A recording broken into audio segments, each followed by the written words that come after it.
This is Winnipeg Sports Talk Daily with Andrew Hustler Paterson and Michael Remis. Hey, what's going on, everyone? Happy Friday and welcome to, I guess this is our first home game day bomber edition of Winnipeg Sports Talk Daily for the year. Preseason action tonight on a steamy summer-like evening. What we've got 32 degrees today, sunshine, riders in town. It might not be the regular season, but should be a fun night out at IG Field. We'll talk a little Bombers with Ed Tait later on in the program. We'll also get into some puck talk, looking ahead to the Stanley Cup Final, as well as everything else happening around the league with our pal Mike Zeisberger from NHL.com. And we've got a new trade target list from Frank over at Daily Faceoff. We'll kick that around and more with Brandon Rewucki coming up on the program as well. Of course, stick around. Around 2:45, we'll open up entries for another Winnipeg Sports Talk marble race. And thanks to our pal Joe over at Consolidated Supply, got a pair of tickets for next week's Bomber home opener as a prize, in addition to our version of the green jacket, the Winnipeg Sports Talk hoodie, supplied by our great friends over at Shipham and Associates. So lots to get to right off the bat, and we'll finish strong heading into another beautiful weekend with marbles at the end of the program. Just before we get going, big thanks to the sponsors that make this show happen each and every day. Of course, our friends at Coolbet Canada, Princess Auto, Breezy Bend, Aikens Lake, Little Brown Jug, which, by the way, is available at the game starting tonight at IG Field, Boston Pizza, Royal Sports, Consolidated Supply, Princess Auto, Nick and Nicky DQ, F Apparel, Wallace & Wallace, Vita Health Fresh Market, The Gold Eyes, Assiniboia Downs, Modern Man Barbershop, Aquatech, Manitoba Battery, and the Great Taste of Canadian Club. And if you missed it yesterday, of course, we are into June. It is draft month here in the National Hockey League, and we are so excited to let you know that we are going to be broadcasting live from Nashville, Tennessee, beginning on Monday, June 26th, right through the week for the draft, presented by our great sponsors and friends over at Coolbet. Looking forward to actually looking at the odds on the draft as well. But, of course, huge month for the Winnipeg Jets, and in particular Kevin Cheveldayoff, and we are really looking forward to getting out there for what should be some of our biggest shows ever on Winnipeg Sports Talk. And a huge thanks to the partners at Coolbet for making that happen. Let's get this show on the road on a beautiful Friday afternoon. Michael Remis, how you doing, buddy?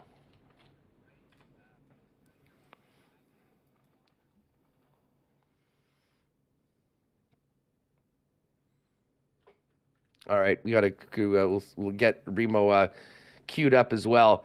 But as I said, we are going to get into a little bit of off-season trade talk because Frank, just before we went on the air today, Frank served up a new trade target list, which we'll get to in a minute. As far as last night goes, just before we bring in Reem, all sorts of firsts for the Winnipeg Sea Bears. Unfortunately, the first loss. They lost to the Brampton Honey Badgers last night, 75-71. So the team 1-1. They're at it again tonight, playing against the 4 in a row on the road before coming back at home on the 12th of June. You good to go now? What's up? Yeah, I did a Windows update, so it changed a lot of my settings that I wasn't aware of. You know, I came downstairs, the computer was off, and now I know why. Hey, excited to be here on a Friday, feeling good. Bomber game day. I do want to give a shout out off the top of the show, Mitch Jansen gifting 50 memberships. Pretty incredible numbers. Thanks, man. That's unreal. So a lot more people are going to have a microphone beside their name, and I think that unlocks 1 or 2 emote slots for those of us who like to chat. So maybe a Sea Bears one could be in order.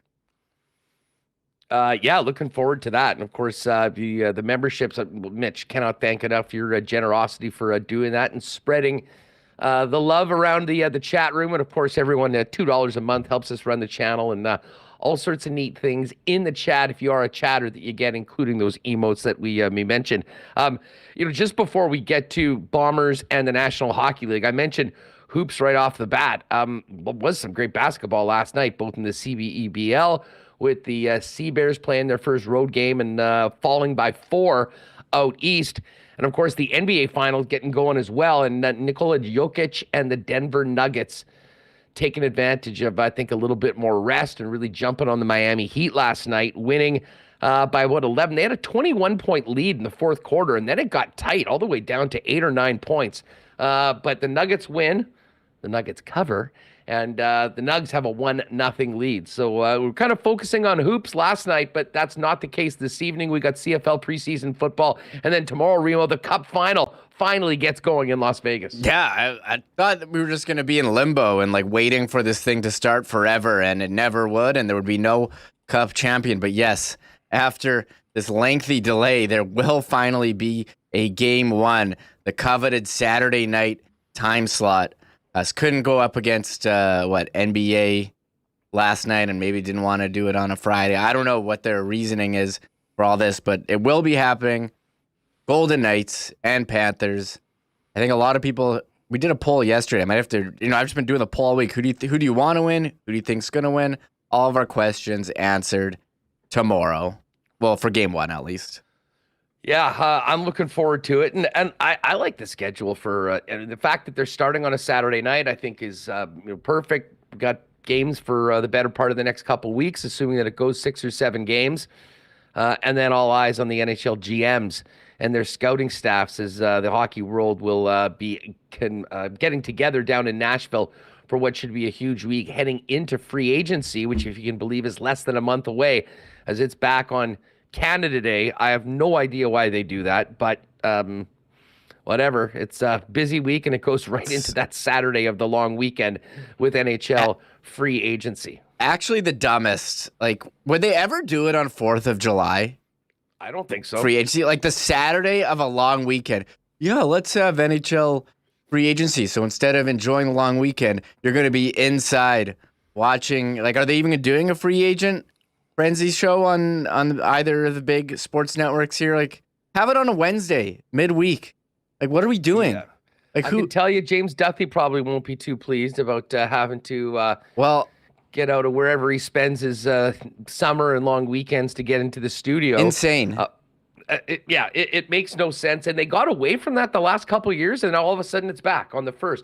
And I will always remember Rick and Marcoux would often do an extended show on the old station.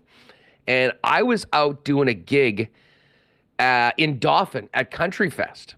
And obviously that was in the evening, and we were playing Clear Lake Golf Course with a couple buddies of mine, and we were listening to Rick and Joel break down everything that was happening. And I will never forget being on the tee and literally falling over when I heard that Andrew Ladd had copped a 7-year deal from the New York Islanders. And that was that crazy. What was that? James Neal was that year. Yeah. Milan Lucic was that year.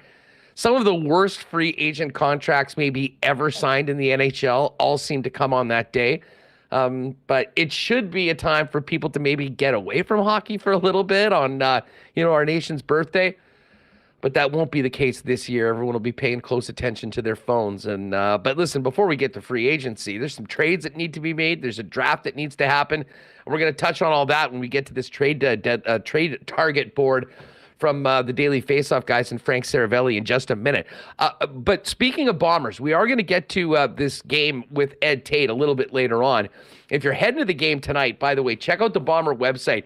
University Crescent is all torn up right now. If you normally take University Crescent to get into the stadium, be prepared for it to take a little bit longer tonight.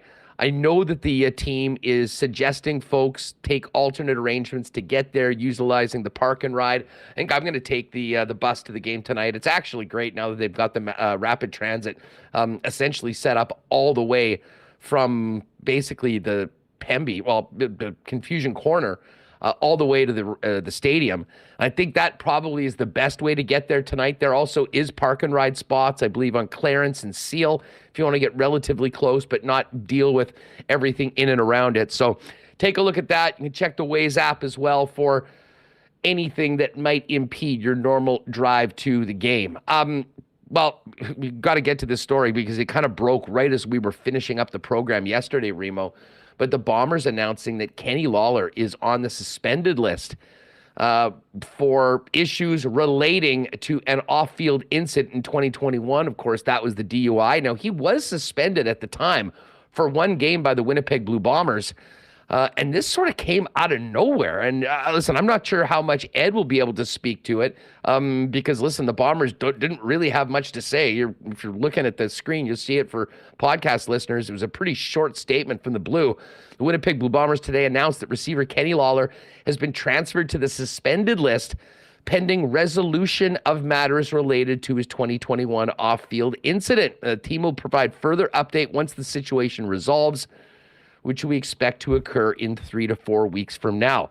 All I can say about this is, because we really don't have any details on it, is that obviously things aren't completely wrapped up from the incident in 2021. I think a lot of people, myself included, thought that had been resolved and it's sort of been behind Kenny, but pretty clear that that isn't the case right now.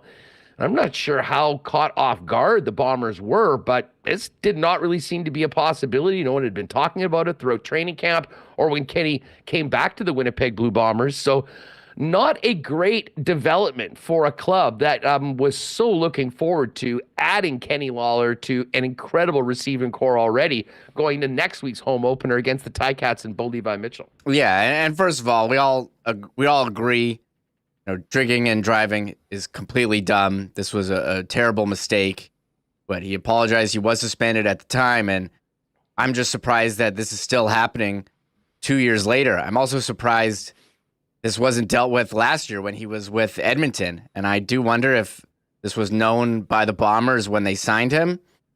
Unfortunately, he won't be able to play, we won't know in like 3 to 4 weeks, but the bottom line for the Bombers is they care about winning one game this year, and that's the Grey Cup. So I don't think this is going to hurt them too bad, but it is kind of a curious situation that this is coming out 3:30 yesterday, right after we finished the show, saying, "Oh, by the way, our top off-season signing, he's not going to be available."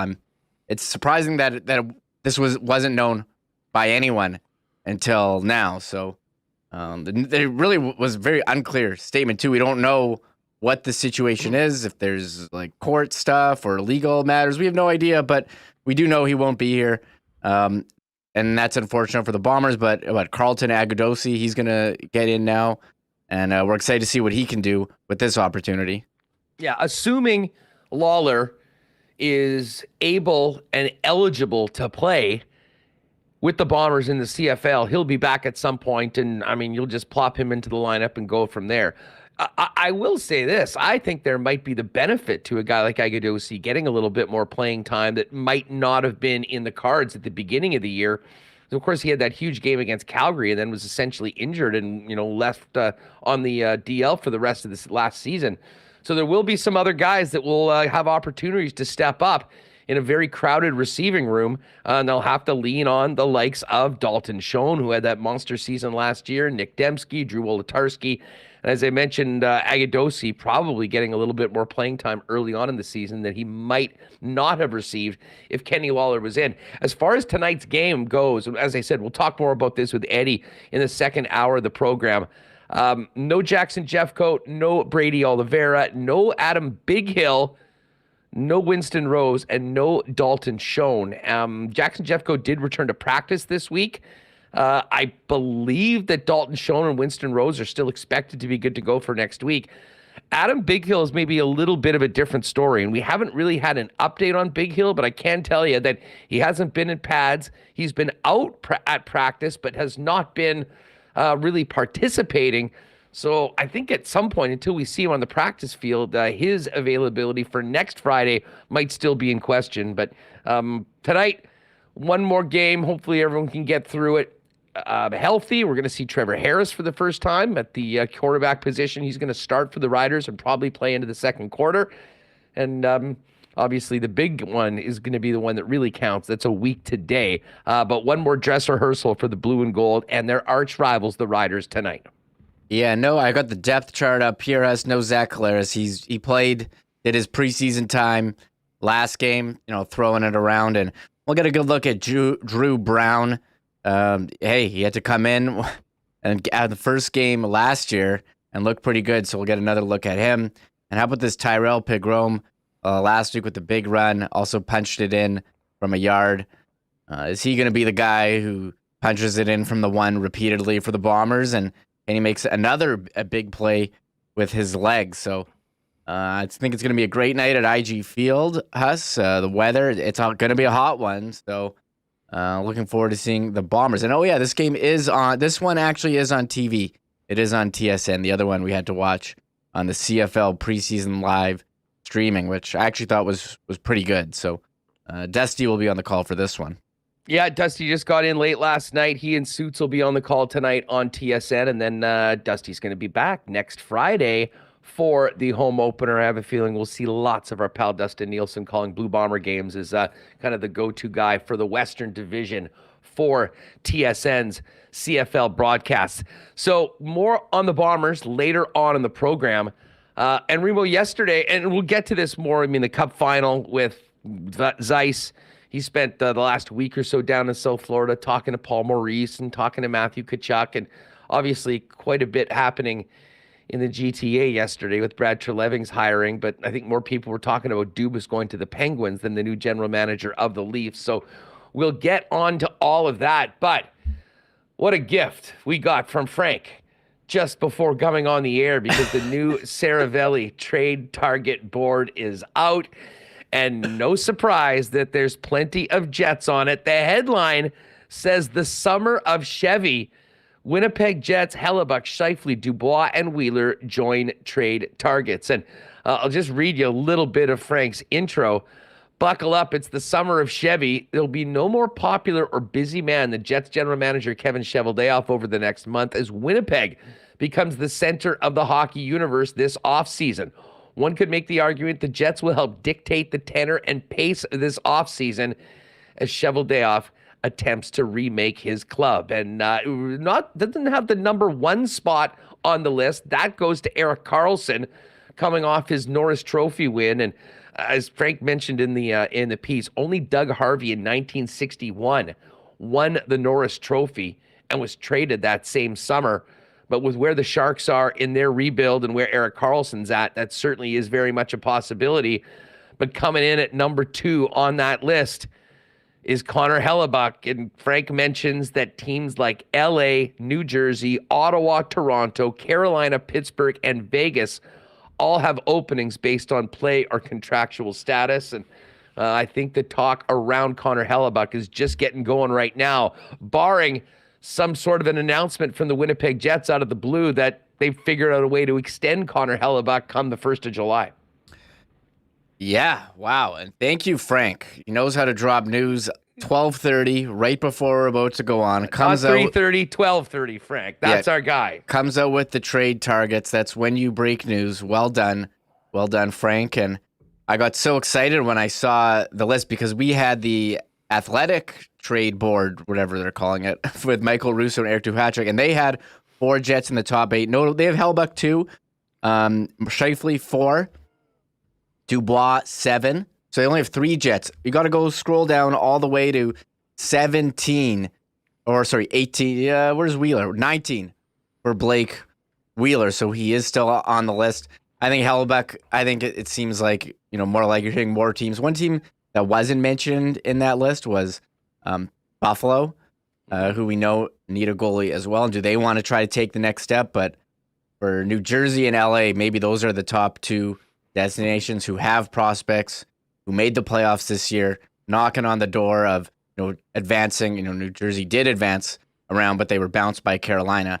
And they also have Carolina, who, they don't have any goalies either. They have Kochetkov under contract, who was a rookie this year. So I'm very interested to see how this is going to go. But Cheveldayoff's in a good position where you have all these teams interested, you might be able to command a pretty good return. And he didn't say rebuild, Hustler, but what was the comment in the first paragraph here? Summer of Chevy, he attempts to remake the club. Yes. Is that not the retool, same? not rebuild, remake. Yeah. That's the first time we've used remake. Shout out to Frank for having a new word to be attached to what the Jets are doing. And I'll say this, and it's interesting that he used that term because I'm not sure anyone really knows exactly how the Winnipeg Jets are approaching this as far as if they are trading these players, what they're looking back for. I mean, I've said it a million times on this program. I mean, I think that the time is now, if you're making these deals, it can't be just about this season or one more crack with this group this year. I think it really is an opportunity to set the team up for, another window, if you will, in the coming years for assets that can be under team control, that can grow as Winnipeg Jets, that can hopefully build or, grow into, the big holes that'll be left by players like Mark Scheifele and Pierre-Luc Dubois, and even Connor Hellebuck if he is in fact dealt. Wheeler's a different case. And again, we've talked a lot about Wheeler. This is what Frank had on Wheeler. And obviously he's as connected as anyone, but this is not news to most of us that have been following the team.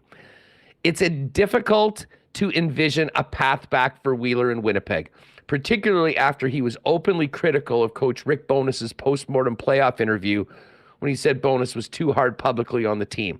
Despite having the C ripped off his jersey last September, Wheeler still wielded a significant, read too big, influence on the Jets dressing room.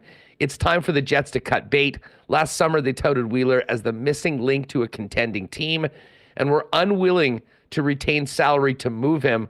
That has to happen this time around for the Jets to finally turn over control to Josh Morrissey, Kyle Connor, and Nikolai Ehlers. And how they're going to do that and what their appetite to take on or eat salary is going to be a huge factor in this, Remo. I think, listen, Blake Wheeler can certainly contribute right now.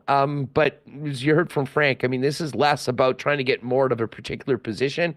This is more about the culture and the identity of the team needing to turn the page from this last group that was led by Blake Wheeler, along with Mark Scheifele essentially being his right-hand guy. And of course, Wheeler's a little lower on this list because of some of the challenges of moving that deal. Not so much with Mark Scheifele, who's in a similar boat, however, younger, certainly more productive, and with a $6 million cap hit, probably a lot more attractive to a team that's trying to make a swing for next year, whether or not they're interested in extending Scheifele. And of course, that's why Scheif ends up at number 4 on that list. Yeah, and you have to wonder if the Jets are willing to eat salary this year. I think a bit easier with 1 year remaining at $8.25 million AAV. And Wheeler had a solid year last year, has 72 games, 55 points. He did miss time with injury. He made the ultimate sacrifice for the Jets, and you wonder how that affected him when he came back. He looked pretty strong in the playoffs with 4 points in 5 games, and I think he was among one of the better forwards as the series went on. So I'm curious what's going to happen, and it is interesting to note that Frank wrote, Wheeler still wielded significant, read too big influence on the Jets dressing room despite having the C ripped off his jersey. And it did sound like, from Lowry and Morrissey that Wheeler was basically the captain. And they all looked to him still as the leader. And you do wonder if the Jets do want to turn over this roster and, start this remake, as Frank called it. That would be a good way to start. And, we had Scott Wheeler on with The Athletic, and he was saying how well positioned the Jets are in the future with Rutger McGroarty, with Brad Lambert. And those guys are a couple years away, but this would be a good offseason. You have all these guys on the trade board to start getting players who could make an impact either this year or you get some futures. So, we don't really know, Huss, what kind of team the Jets are gonna have. Like, if you had to handicap, if they're gonna make the playoffs or not, because I think there's so many unknowns at this point. Well, there is. And listen, it changes immediately. I mean, if Hellebuck's not a Winnipeg Jet next year, your chances of being a playoff team, I think, take a massive hit unless somebody comes in and rises to the occasion and plays far above expectations because the bar has just been so high.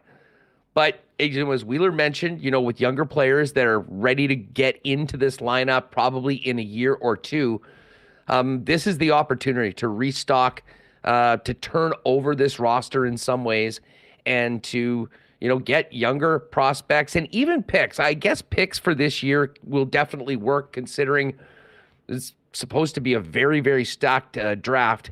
And, those players are sort of 2 and 3 years away. I mean, I can tell you, and again, I say this as someone that's a season ticket holder as well, I would far rather see the team make some necessary moves, maybe take a little bit of a step back talent-wise, but, establish a way of playing under Rick Bowness that is consistent, that is hardworking, is more competitive, to set them up that when they do get to an opportunity in the playoffs, they are, a much tougher out, frankly, than they were this year for the Vegas Golden Knights. Opportunities for NHL GMs like this don't come around very often, and in some ways they're sort of being forced or pushed into it. But part of the reason why I think there's so much intrigue about this team and this next month is that when you're talking about the sort of assets that are rumored to be on the way out, it really is. I mean, Frank says it well. I mean, you really are remaking your team for the present, but more importantly, the future. And because of some of the challenges that Kevin Cheveldayoff and the Winnipeg Jets have when it comes to attracting players via free agents, as well as trade, with so many guys with, no trade protection from going to Winnipeg, the path to me has to be younger players, ELCs, under team control, and try and, I don't want to say start over, but, have a new window of another class of players to go in and join the likes of Connor and Ehlers and Morrissey and Adam Lowry, who will be the culture carriers, I think, of this team going into next season and beyond. Yeah, and one other thing we haven't even touched on after this is the defense. What's going to happen with, Ville Heinola, Logan Stanley? Oh, wait, look at this trade board. This guy didn't even get a number. Scroll all the way to the bottom.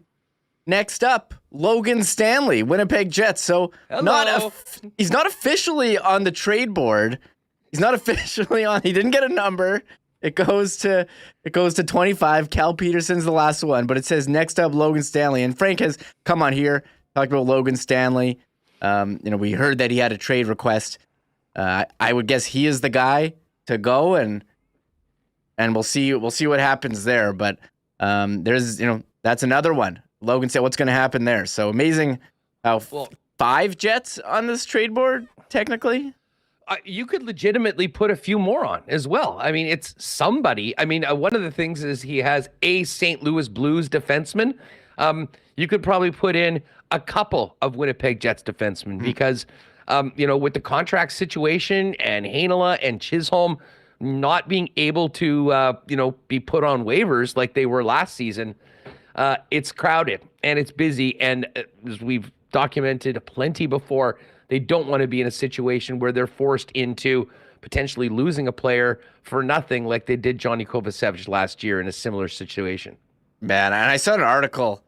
It was someone who was talking about, I think it was Mike Clifford on Twitter, just talking about what a great pickup Johnny Kovacevic was. And it was not a great year for the Jets on waivers, losing Kovacevic to Montreal and then losing Mikey Eyssimont to San Jose, who then got traded to Tampa for Nemesnikov. And Eyssimont signed the contract with Tampa. What, did you get a 2-year deal? I forget what it was. Two-year one-way deal, but like $800,000 or something like that. Yeah, and he just was with Team USA at the World. So what a year for Mikey Eyssimont. Congrats to him. But I mean, I'd have to think the Jets aren't happy about losing 2 guys who are contributors for nothing. Yeah, well, listen, that's the nature of waivers, though. They also got 2 guys in Kuhlman and Axel. Yeah, listen, I would be more than happy to if you could trade Kuhlman and Axel right now for Eyssimont and Kovacevic. I think most people would do that in a heartbeat. But as far as Johnny Kovacevic goes, I mean, he wasn't going to be in the top 8 here. and you got a chance to go. I mean, listen, there's a lot of players that can play in the National Hockey League, but in the particular situation, they're not able to. And then what you do, you go to a bad team and you get playing time, and that is exactly what happened. Hey, shout out to Kenny's water bottle. Nice little super chat from KWB. Hello, all. I was away in Vegas. The water bottle had bottomless, non-water beverages.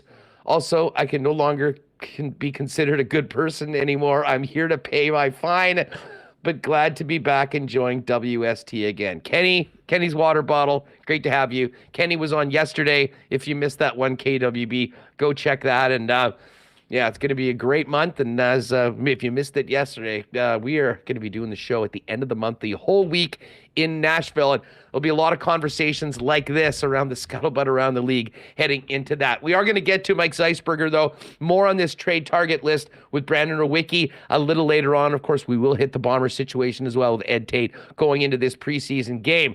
Before we get to Zeiss, shout out to our friends at Modern Man Barbershop. Fellas, if you need a cut, Modern Man now has 8 locations in Winnipeg to serve you, including the newest locations on Pembina Highway and on Plessis Road. Plessis just had their grand opening last week. Modern Man Barbershops offer a variety of grooming services, including haircuts, beard shaping, shaves, color services, and more. An incredible selection of product as well. Book your look and make an appointment via modernmanbarber.com and give them a follow on Instagram at Modern Man Barbershops. We are fully into summer right now, and the pools are getting open. Maybe you're thinking about a pool yourself. Why not make 2023 the year you take the plunge with Aquatech? Visit aqua-tech.ca to design your own custom pool. Their team can provide on-the-spot pricing from designers as well as financing options that suit you. And whole home renovations start with Aquatech as well. With thousands of renos as their foundation, let them upgrade any space in your home. Aquatech's ready to make your reno dreams a reality. Learn more about design, pricing, and financing options at aqua-tech.ca. We got another beautiful weekend on tap. People are going to be heading out to the cabin, the cottage, the golf course. Do you have your batteries, though, folks? One stop at Manitoba Battery at 1026 Logan Avenue will have you taken care of top to bottom, whether you need something for a boat, a Sea-Doo, ATV, golf cart, lawn tractor. Whatever you need, you'll be shopping local and you'll save big money over the big box stores. And to make it even more easy and convenient for you, any purchase over $60, Manitoba Battery will deliver it to you for free anywhere in the city of Winnipeg. Get on down there, 1026 Logan Avenue, or find out more online at manitobabattery.com. And the wait is over. We're back at IG Field tonight, and with it being 32 degrees out, I have a feeling that sales of the Canadian Club and Ginger Ale premixed cocktails will be brisk. Of course, Canada's favorite Canadian whiskey is also the official spirit of the Winnipeg Blue Bombers. You can grab the great taste of Canadian Club at the Rum Hut and throughout IG Field. And, of course, CC and Ginger as well, available throughout IG Field. And, of course, at the Princess Auto tailgate party outside the stadium before the game. All right, more on the game later on with Ed Tait. We'll focus in on the Jets with Brandon Rewucki coming up in a minute. But let's welcome in our good friend Mike Zeisberger from NHL.com, who's back from South Florida talking to the Panthers ahead of the Cup Final. Zeiss, it's so good to have you back on the program. How are you, buddy? I'm doing great, Hustler, and even better being on the show with you. You look good after your stint on the DL a couple of years ago, and like I said, always a pleasure to talk with my friends from Winnipeg. Well, hey, it's great to chop it up with you, and there's a lot to get to. I kind of want to get to everything happening around the league, but I mean, let's start off with the final. You just spent a week down in South Florida covering the Panthers, talking to Matthew Tkachuk. A little bit of a different market than maybe some of them north of the border. How would you categorize the vibe around the Panthers and the market as this team goes for its first ever Cup? Well, no, that's a great point. And, when you think about it, this was a franchise, people talk about 1996 in their third year when they made the final.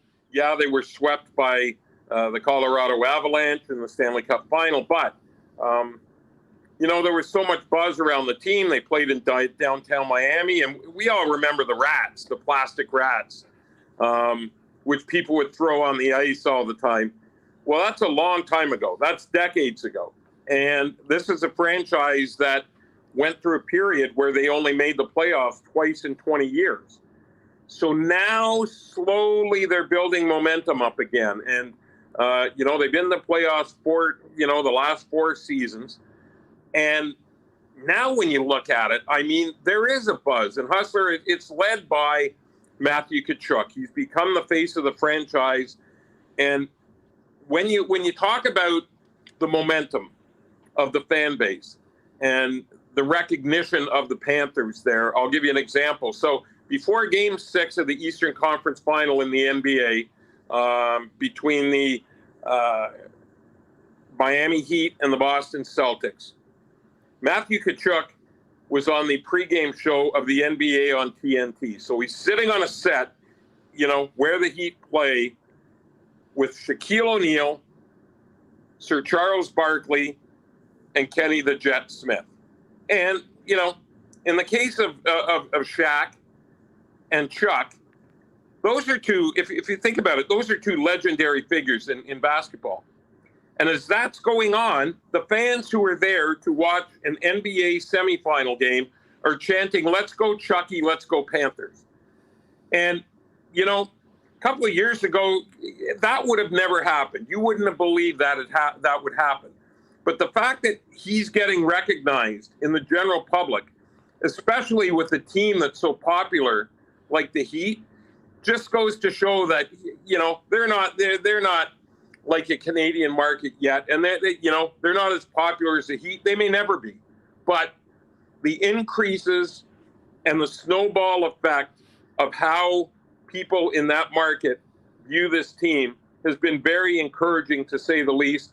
And if they go on and win the Stanley Cup, Hustler, it'll be fascinating to see how that momentum continues upwards. Well, I'll say this. I mean, Tkachuk's just in the first year in South Florida. He's got a long-term contract. He's going to be the face of the franchise for the better part of the next decade. And you mentioned that visit with the guys on the NBA on TNT. I mean, he held his own so well with those guys. Huge personalities. And honestly, I think you could probably count on one hand other NHLers that would have been able to come off as well as Matthew Tkachuk did that. And listen, it's great for that market, but in a lot of ways, he's turning into one of the faces of the NHL. I mean, we didn't really think about him before, but I'll tell you what, if you redrafted all the players in the league, it's going to start with Connor McDavid. Matthew Tkachuk's coming off the board pretty quickly after 97's off. Definitely. I think we'd agree probably, at least top 5. And you could argue, between 2 and 5, because he's not getting number 1, but after that. But here's the thing about Matthew Tkachuk.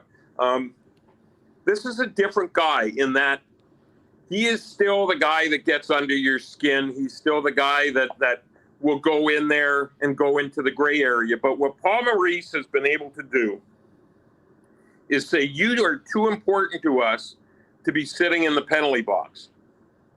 We don't mind you going into that gray area. In fact, that's where you succeed, when you go into that gray area. But you can't cross the line. And whereas we saw that every now and then where he would lose his cool when he was with the Calgary Flames, he's been able to harness that. And what's the result been? A 109-point season. He's a finalist for the Hart Trophy. And look what he's done in the playoffs. I mean, it's remarkable. 4 game-winning goals, 3 of those in overtime. And you talk about the showmanship, Hustler.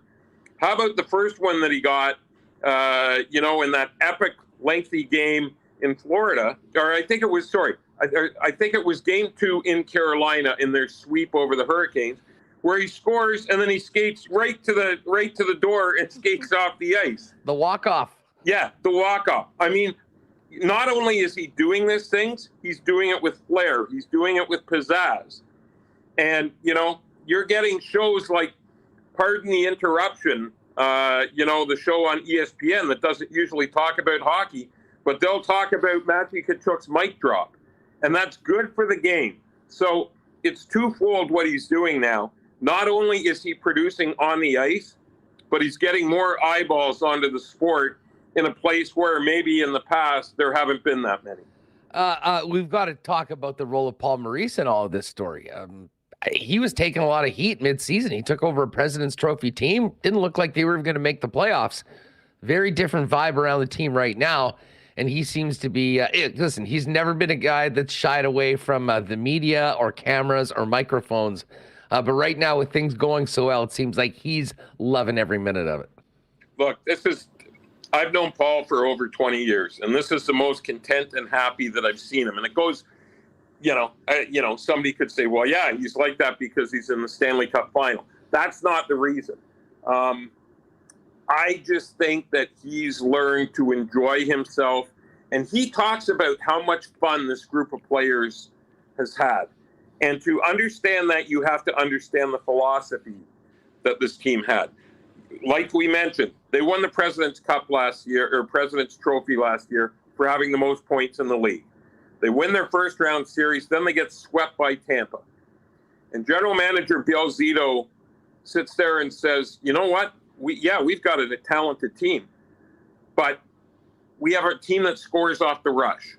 And in the playoffs, those type of goals are fewer and fewer and fewer. They evaporate. There's less real estate on the ice. It's harder to get space. You need to have a game that is more puck possession, but is more cycling as well. Grind against the opposition, wear the defense down. That was one of the reasons Paul Maurice was brought in here. He had to convince the players, hey, this will work if you buy into it. And he says, and the players said they did, it just took a long time for them to get out of their old habits. And maybe that's why, like one of them said, maybe it took us too late to learn because we only made the playoffs by 1 point. But you're seeing that now. You're seeing the benefits. I mean, this is a team in the style that they play. They've knocked out the number 1 seed in the Boston Bruins, the number 2 seed in the Carolina Hurricanes, and the number 4 seed in the Toronto Maple Leafs. And a lot of that goes to Mo. He stopped them from doing the long stretch passes. He said that doesn't, again, in the playoffs, where, opposing teams, defenders choke the ice. Okay, that doesn't work. You're just handing the puck away. So when all is said and done, when a lot of people look at this and call them the Cinderella team or they shouldn't be there, yeah, they should be there. They were there. Look at the teams that they beat. They had the most points with almost the same cast of characters, and obviously Weegar and Huberdeau went to Calgary and Tkachuk back, but the supporting cast is the same. And there's star power there. Bobrovsky playing like the way that Bobrovsky can. I mean, whenever he played, he didn't play the final 6 games of the season, guys. He didn't play the first couple games of the playoffs. It was a backup.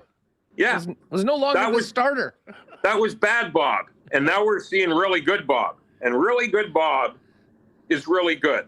And, it's sentences like that makes me the wordsmith that I am. But hey, speaking of Bob, the one thing that I think concerns me from a Panthers standpoint is this long break. I mean, they're basically going to have a week and a half off. He has been on a whole nother level and is a huge reason why certainly they got past the Canes the way that they did. But what do you make of Bob's play, but also the challenge of ramping it back up to that level after 10 days off or whatever? Well, he should be used to it. I just, like I said, he didn't play the last 6 games plus Good the first point. 2 playoff Good games. point, Zeiss. And as Mo said, he goes, well, I don't worry about Bob because he has his own routine anyways. He goes, we just leave him alone, okay? Even in the regular season, he does what he does. I'm worried about the rest of the players. Now, when you're talking about the rest of the team, yeah, there's going to be some rust. And what I expect in game 1 is for the first 5 minutes, Vegas in that one of the most wonderful atmospheres that you could ever find.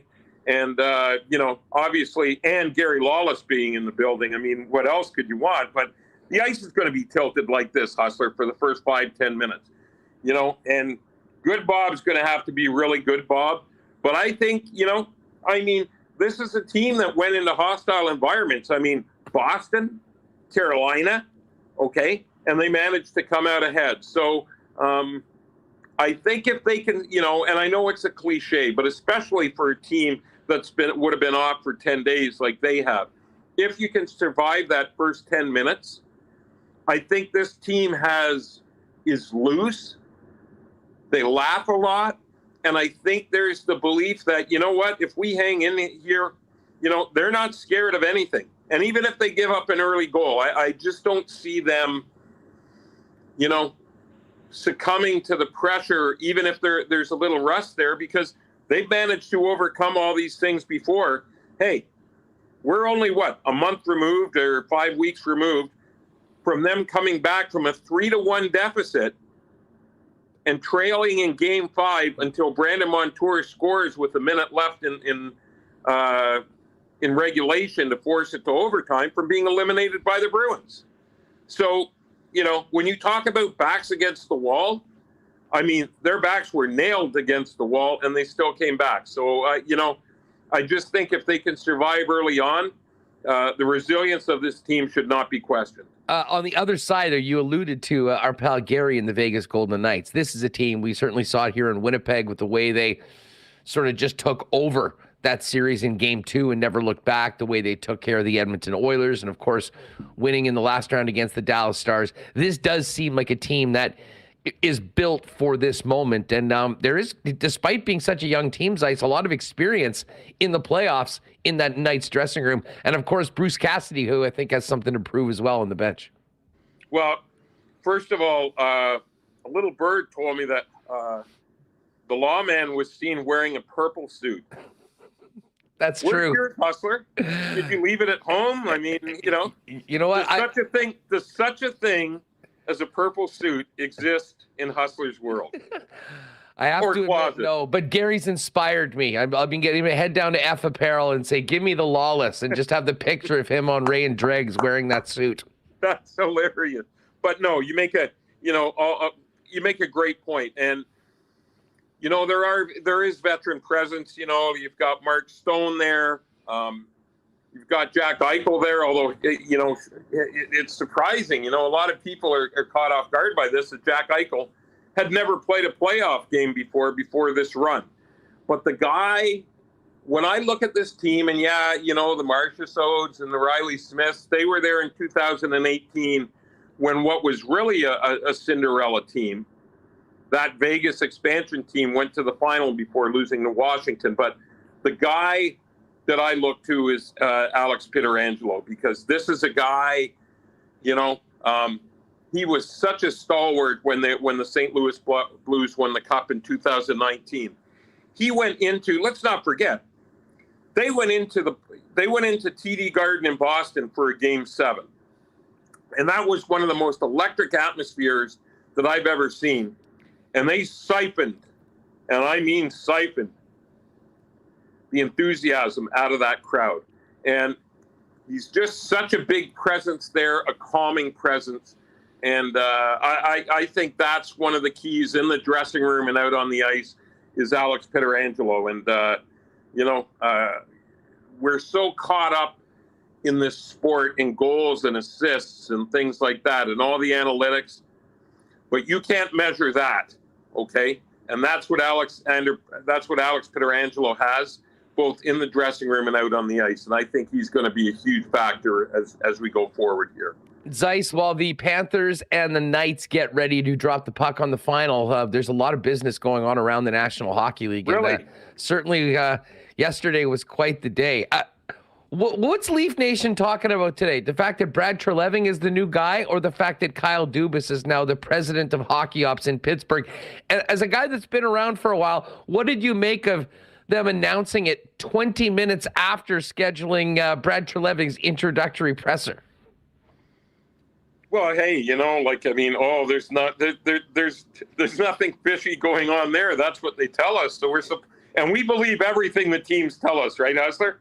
Carte blanche. No, I thought you know what? They can say what they want. I mean, it just adds intrigue, does it not? I mean, I think I wrote in my column today on NHL.com, it's turned into must-see TV, okay? It's just the soap opera that is here. I mean, you know what? Here's the bottom line. I mean, I think Kyle Dubas wanted more authority. And as long as Brendan Shanahan, the president, was there, he was not going to get that in Toronto. And the Pittsburgh Penguins were willing to give him that. And that I think that Kyle is one of the smartest young brains that this league has seen in a long time.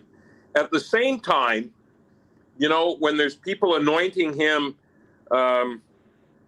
you know, as the next Sam Pollock, and for those of you out there, please go to Google and Google Sam Pollock, because I believe, you know, he's got 2 figures in terms of Stanley Cups as a general manager of the Montreal Canadiens. But bottom line, Hustler, is, you know, the Leafs had a great regular season under Kyle Dubas. They won 1 playoff series in 5 years. And let's not forget that when Kyle took over as GM of the Leafs, Austin Matthews, Mitch Marner, William Nylander, Morgan Riley were already there, okay? He chose to go out and get John Tavares and sign him to a 7-year, $77 million deal. That is really, you know what that means? That means that what they call the core 4 in Toronto, you've got Nylander, Tavares, Matthews, and Marner, making over $40 million as a chunk of your salary cap.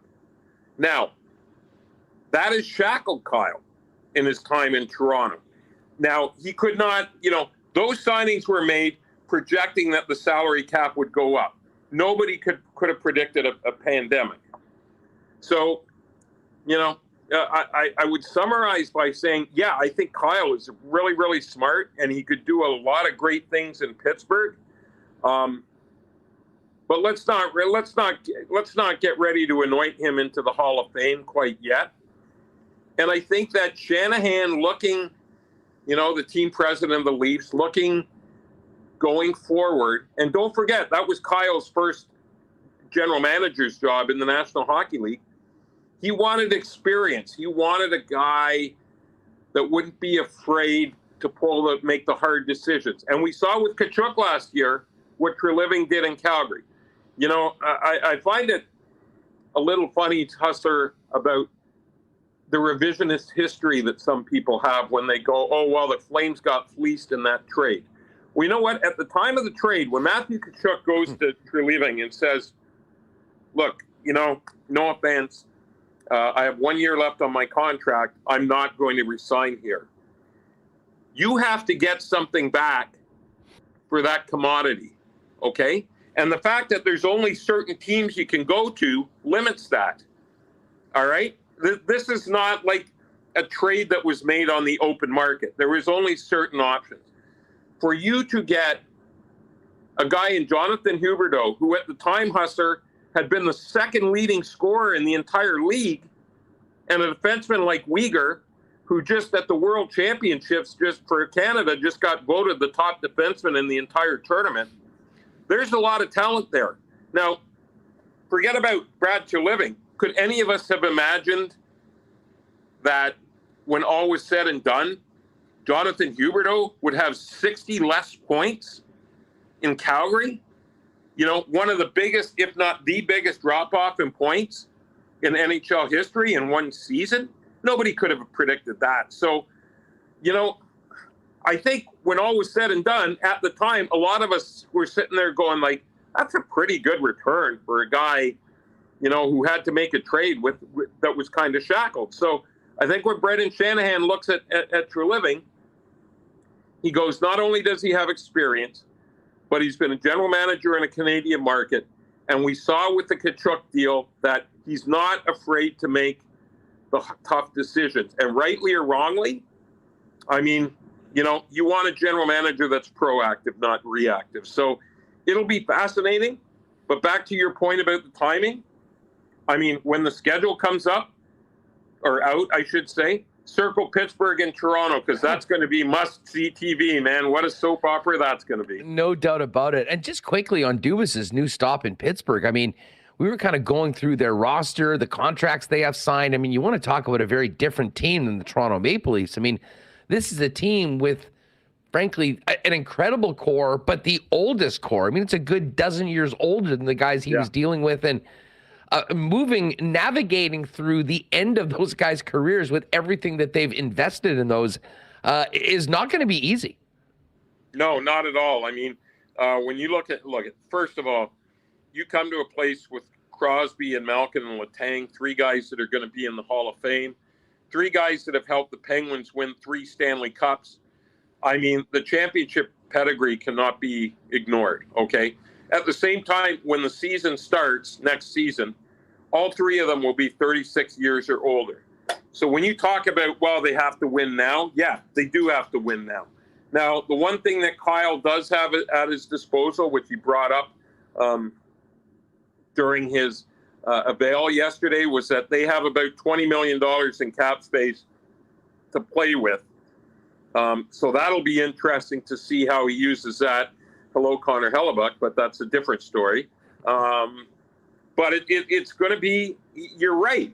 And when you look, you look at the Leafs and the Penguins, and this is what I wrote today. I mean, other than the threat of Dubas, they are so different, okay? Tree Living is not going to have much cap room. Kyle does. On the other hand, the core, Matthews is 25, Marner is 26, Nylander is 27. You could argue that they're just coming into their prime, whereas, the 3 guys we talked about, Pittsburgh, they're ending their prime. Whether that's this year, next year, whatever. Coaching. Dubas said that Mike Sullivan could coach forever. So that's not an issue in Pittsburgh. In Toronto, what does Treliving do with Sheldon Keefe? And that to me is fascinating because Keefe and Dubas were very, very good friends. And look at, not just in Toronto. Sheldon Keefe has coached for Kyle Dubas teams in 3 different leagues. In Sault Ste. Marie of the OHL, for the Toronto Marlies in the AHL, or in the American Hockey League, and now, with the Leafs in Toronto. So, to me, that's just another juicy storyline to the plot that is this soap opera. And we'll see if Kyle stays. A lot of conspiracy theorists thought if Dubas would leave, he'd take Sheldon with him, except he ended up in Pittsburgh, and, that's a non-starter because Mike Sullivan, to me, is one of the best coaches in the league, and he has been for the last decade. Hey, Zeiss, you mentioned some of those other juicy storylines. We've got a lot here in Winnipeg. The Leafs have sort of entered the chat as the other most interesting team in Canada in the offseason, but I think everyone knew that Chevy had a lot on his hands. I know you're going to be hunting him down at the Combine in Buffalo next week, but what do you make of the Jets situation with potentially Dubois, Scheifele, even Connor Hellebuck potentially being on the move? Well, to me, it's fascinating. I mean, Hustler, we talked about, do the Leafs bring their core 4 back, with, and especially Matthews, his no trade kicks in on July 1st. He's only under contract for 1 more year. Same with Nylander. Marner's 2. So you bring the band back or do you not? Well, it's the same thing in Winnipeg. And the one thing that I find interesting about the Jets is Paul Maurice walks away from the Jets and says, I just wasn't having any fun anymore. They need a different voice. So they get a different voice who, at the end of the season, when the Jets are eliminated in the playoffs, talks about the players, talks about the fact that, he needs more out of them. And the players don't like that criticism. And they came out and they said so. But this is 2 coaches, okay? Even though Mo didn't say why he left. But obviously there's issues there. So at some point, the shift in focus has to go from the guys behind the bench to the guys on the ice.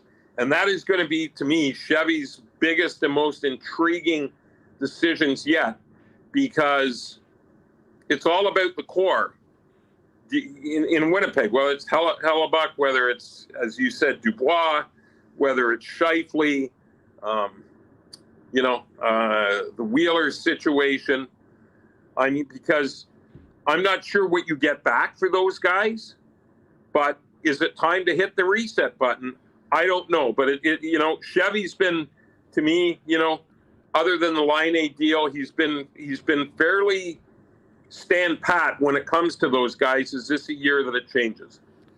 Well, that's certainly the expectation around here, and not, I think, even because they really want to. But I mean, this is a team, Zeiss, that can't afford to lose high-end assets for nothing. And I mean, I guess, if you're right on the precipice of winning a Stanley Cup, you take those chances and see what happens. But I don't think there's many people that believe that's where the Jets are right now. They might have been there 3-4 years ago, but that isn't the case right now. And listen, I just wanted to interject one quick thing that Mo told me Winnipeg-wise. So, one of the things that I asked him was about the fact that, the Jets were in, obviously, the Western Conference Final in 2018, and I covered the second round when they played Nashville.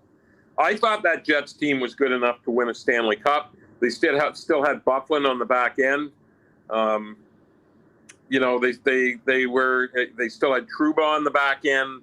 I really liked that team, and it was interesting to talk to Mo about that because, I said, well, you must have been gutted when you lost to an expansion team like that with these Stanley Cup aspirations. And he goes, no, I didn't walk away from that as discouraged as a lot of people might think for two reasons. He goes, number one, we didn't really view them as an expansion team because the rules that were put in for expansion by the NHL, that team, and, as he brings up Seattle too, which we saw this year, Hustler, with them, going 2 rounds in the playoffs, you get more quality players, more depth of quality players by the way these expansion things drafts work as opposed to in the past. But he said the other thing was, he talked about how young the Kyle Connors and the Nick Ehlers were. And he said in that series, he goes, yeah, the goalie was great and I liked our defense. Our forwards had to learn how to play harder in the playoffs. And he goes, that doesn't have anything to do with desire or effort, but it takes a different style in the playoffs.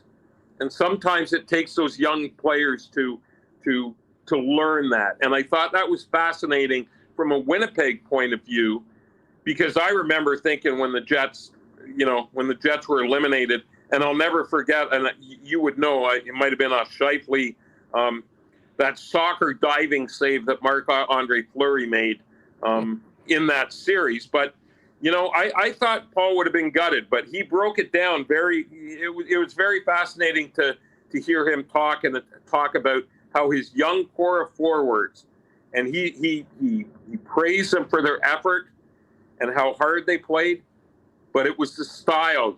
Sometimes, you just have to learn to go into the corners, and sometimes instead of trying a breakout pass, sometimes the best pass is put it in the corner and go dig it out. Well, it's funny you say that because he's been seemingly working on that with this Florida Panthers team all year long, a team that won the President's Trophy and fell short last year. And now they're 4 wins away from winning their first Stanley Cup. Zeiss, this has been so much fun. Enjoy Buffalo and then enjoy the Cup Final. We'll look forward to your reports at NHL.com. And hopefully we'll see you down in Nashville at the draft at the end of the month. Oh, I'll definitely be there. It'll be great to see you guys. And listen, it was great to be back on. Love to come on anytime. And I just want to finish by saying, wishing all the best to my friends in Winnipeg. You guys know it's one of my favorite cities, and it's one of the best hockey cities in the league. So thanks for having me on, and everybody have a great day. What a beauty Zeiss is. National correspondent for NHL.com, Mike Zeisberger with us. And I'll have to get Zeiss back on soon as we get to, he's going to be tracking down Chevy and the rest of the GMs at the Combine coming up over the next couple days. They'll be going to cover the finals, beginning with games 3 and 4 in Florida next week. All right, Rewucki's on deck. Barbecue season's here, folks, and Vita Health Fresh Market not only has amazing prices on the best selection of local and organic groceries, but also natural and organic supplements, beauty products as well. When you shop at Vita Health, you're supporting a great local company too. Family owned and operated since 1936 with Winnipeg's largest assortment of local products. As I mentioned, barbecue season's in full swing. Vita Health has amazing grass-fed bison and beef steaks waiting for you. And with Father's Day around the corner, men's health is top of mind. Garden of Life has created some unique formulas like Prostate Protect and Once Daily Men's. Both contain 50 billion beneficial bacteria to support men's gastrointestinal health. Pop on down, check it out, and everything Vita Health has going on. 7 Winnipeg locations, and of course, you can also check them out online at myvita.ca, fully shoppable website with local delivery options as well. If you have needs in the fencing or overhead doors department, there's only one place to call, and that's the experts at Wallace & Wallace, who've been doing it since 1946. When it comes to fences, they have pretty much everything you could need: vinyl, ornamental, welded wire, chain link, or wood options. And if it's time to replace your garage door, they've also got Winnipeg's largest selection of overhead garage doors. 204-452-2700 is the number. The Wallace team will arrange a time to come out and give you a free estimate. You can also visit them at wallacefences.com or pop down to their showroom on Lawson Road off of Kenaston. How's the closet looking, fellas? Wedding season is here. If you need to up your menswear game heading into summer, you need to get on down to F Apparel. Custom suits beginning at $400, along with chinos, golf pants, custom shirts, both tucked and untucked styles, and an incredible selection of menswear accessories. 15% discount for wedding parties when you get your suits from F Apparel, and a free custom shirt and tie will be given to any 2023 high school grad with the purchase of a new suit. Pop on down and see him at 190 Smith Street downtown. Find out more, make an appointment at that's EPHapparel.com. And we got a heat warning right now for the weekend in Winnipeg. Not quite a blizzard warning, but blizzards are on the menu, shall we say. Never a better time to get on down and get the official treat of summer. At one of the 4 Nick and Nicky DQ locations, all the new summer blizzard flavors have arrived. Pop and see them at DQ Northgate, DQ Polo Park, DQ St. Anne's, and DQ Niverville. Hit them up on Instagram as well at DQ Manitoba if you need a DQ ice cream cake or blizzard cake for an upcoming event. All right, let's get Rewucki in here and continue the program. We'll hit the Bombers with Ed Tait coming up in about 20 minutes. Rew, what's going on? How are you? I'm doing pretty good, man. How's things going over there? Well, I mean, listen, I'm enjoying this weather. I mean, I joked with some friends last night. We basically had 3 or 4 days of spring. Like, April was so bad. We had, a couple days in May, and then boom, it has been, I can't remember a nicer May in a long time. I mean, everything's green. The golf courses are in mint shape right now. And we got some football to talk about tonight with the Blue Bombers back. But we knew once we got to June, it was going to be all about the offseason as soon as we're done with this final. And we were kicking it around at the start of the show. Frank Seravalli dropped the new trade target list. And no surprise, Brandon, that Connor Hellebuck, Mark Scheifele, Pierre-Luc Dubois, and Blake Wheeler all find themselves on that list. Yeah, and I like that Logan Stanley is next man up at 26 out of 25. So you just had to throw in a fifth to make the list there. It's funny, too, because I saw – wasn't the article titled Summer of Chevy or something like that? Yep, exactly. Let's hope the sequel's better than the original, because last year was also supposed to be the Summer of Chevy, and we didn't see any fireworks really take place there. So I don't know. I don't know if I think I'm officially in I'll believe it once I see it mode, because we heard a lot of the same things last year with the team in a similar spot in terms of the narrative surrounding the club, and not a whole lot was done. I don't know how far they went down in some of those talks, but ultimately it doesn't really matter how far you went down if you didn't make the moves to shape and to change the outlook of the franchise here. So they kind of have to, though, now. I mean, that's part of the reason. I mean, like, we can talk about, how things didn't happen in the past, and I've made arguments that, if anything, some of these things are long overdue. But the fact of the matter is, Brandon, that you got Dubois for 1 more year, Scheifele for 1 more year, Hellebuck for 1 more year. All of those players, they're just too good and too important for this franchise to lose for nothing. And if you don't have clarity on an extension with those players, and I'm not even sure that they would be interested in extending all 3 of them, some certainly more than others, I mean, that's kind of why people are expecting so much to happen, because it almost has to happen. Yeah, I mean, I don't disagree with that, but at the same time, there was a mutiny last year, and they rolled back the same group of players this year to try and achieve a different result. So we'll see what happens. I mean, the one thing that's, I don't know if it's surprising me, but I just didn't really anticipate it, is just the more and more smoke surrounding Connor Hellebuyck being maybe I don't know the first, but certainly the biggest name out the door here in Winnipeg. It's gone from, I wonder what they're going to do with him. Do you wait? Do you do this? Do you do that? It sounds like he's officially on the market. I mean, he basically heads 4 different trade boards across certain different publications and networks right now.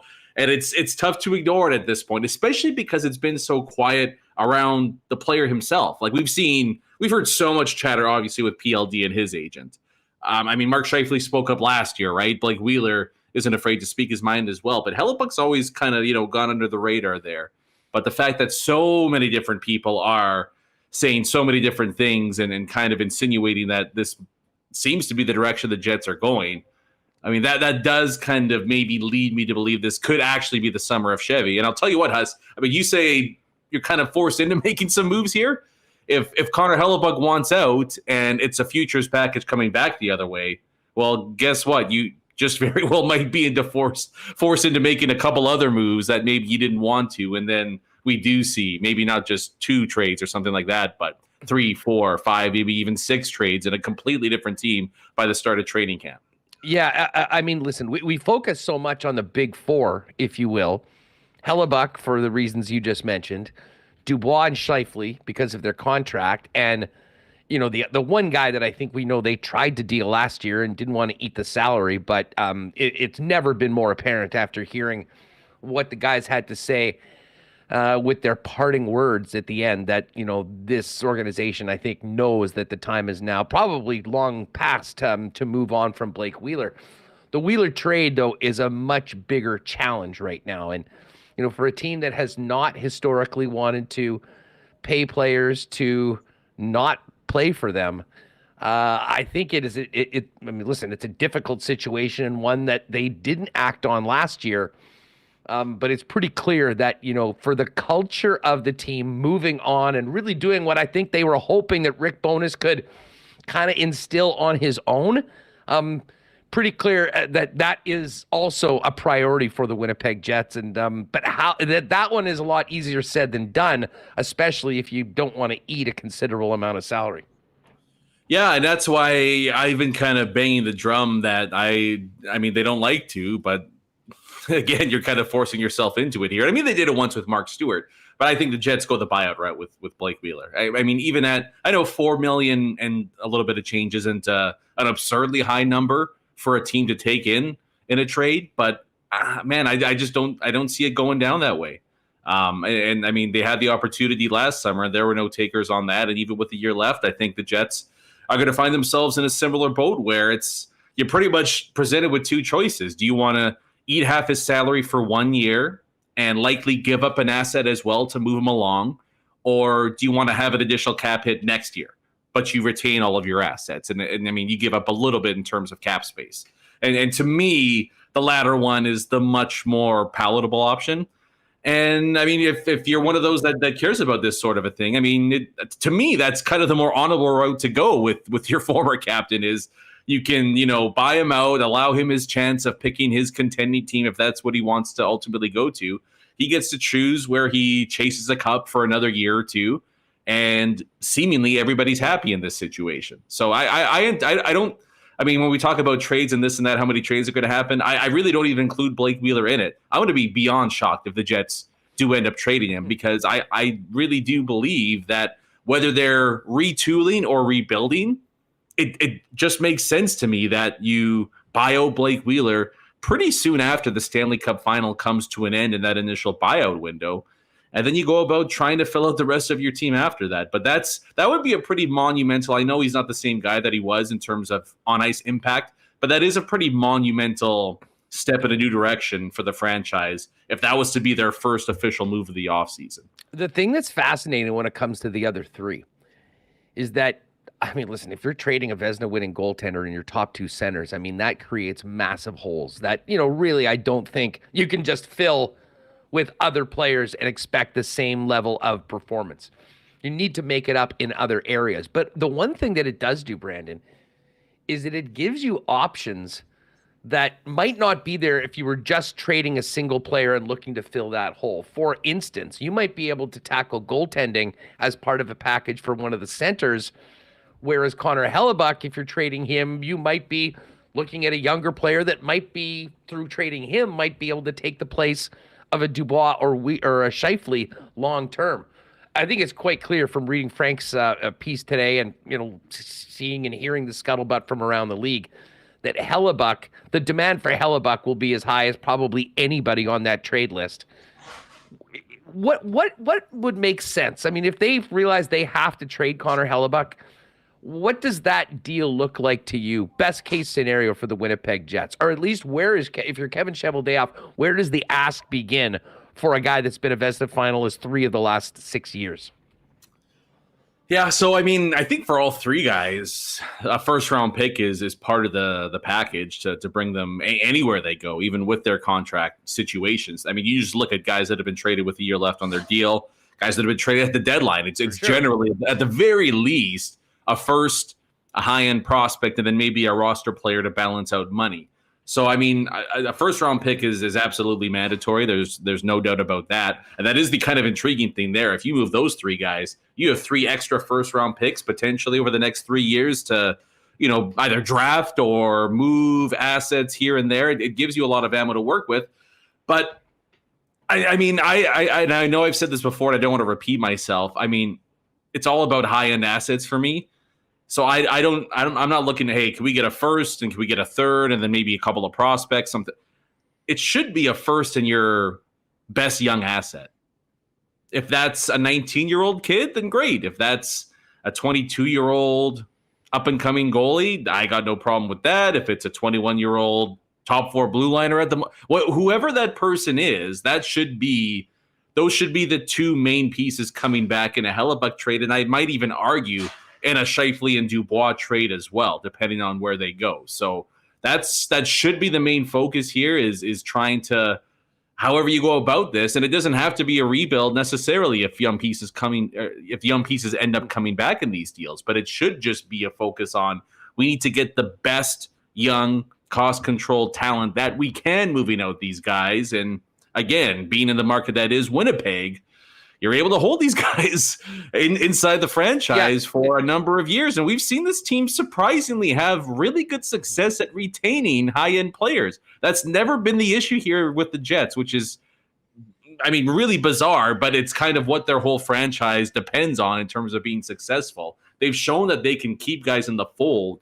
They need to do a better job, in my opinion, of finding the right fits and the right players to come in and then grow with the team and then want to find a way to re-up and stay here in Manitoba long term. Yeah, exactly. I mean, for every Jacob Trouba or Pierre-Luc Dubois, you can go down the list of the likes of Scheifele and Josh Morrissey and Connor Hellebuck, all guys that, extended here. And, credit goes to the way they run their operation. I mean, they do treat their players first class. You hear that from every player that comes through Winnipeg, whether they're on the team or in the past. And, and that's incredibly important for them to be able to do that. But back to your talk about the package, I mean, I couldn't echo your thoughts more.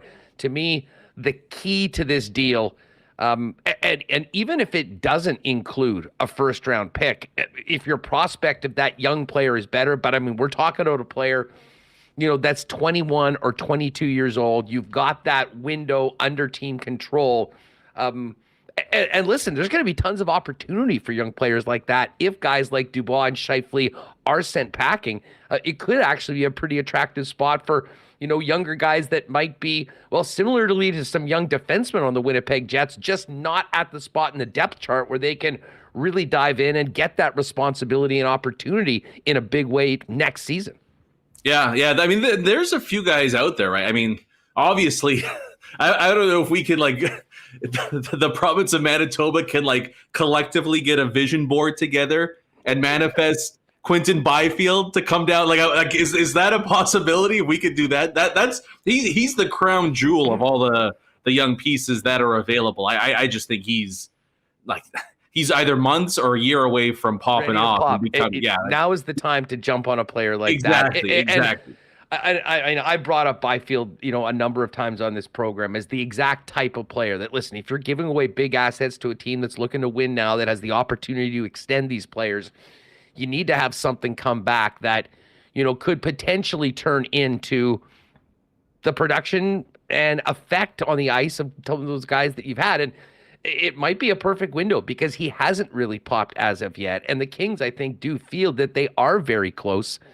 But it would take a lot to get Byfield out of there. But, just because of the way that team is built and the fact that he was, I joke and say, hey, you don't see second overall picks traded very often. But then I remembered, actually, it does happen. It happened here with Patrick Laine going to the Columbus Blue Jackets.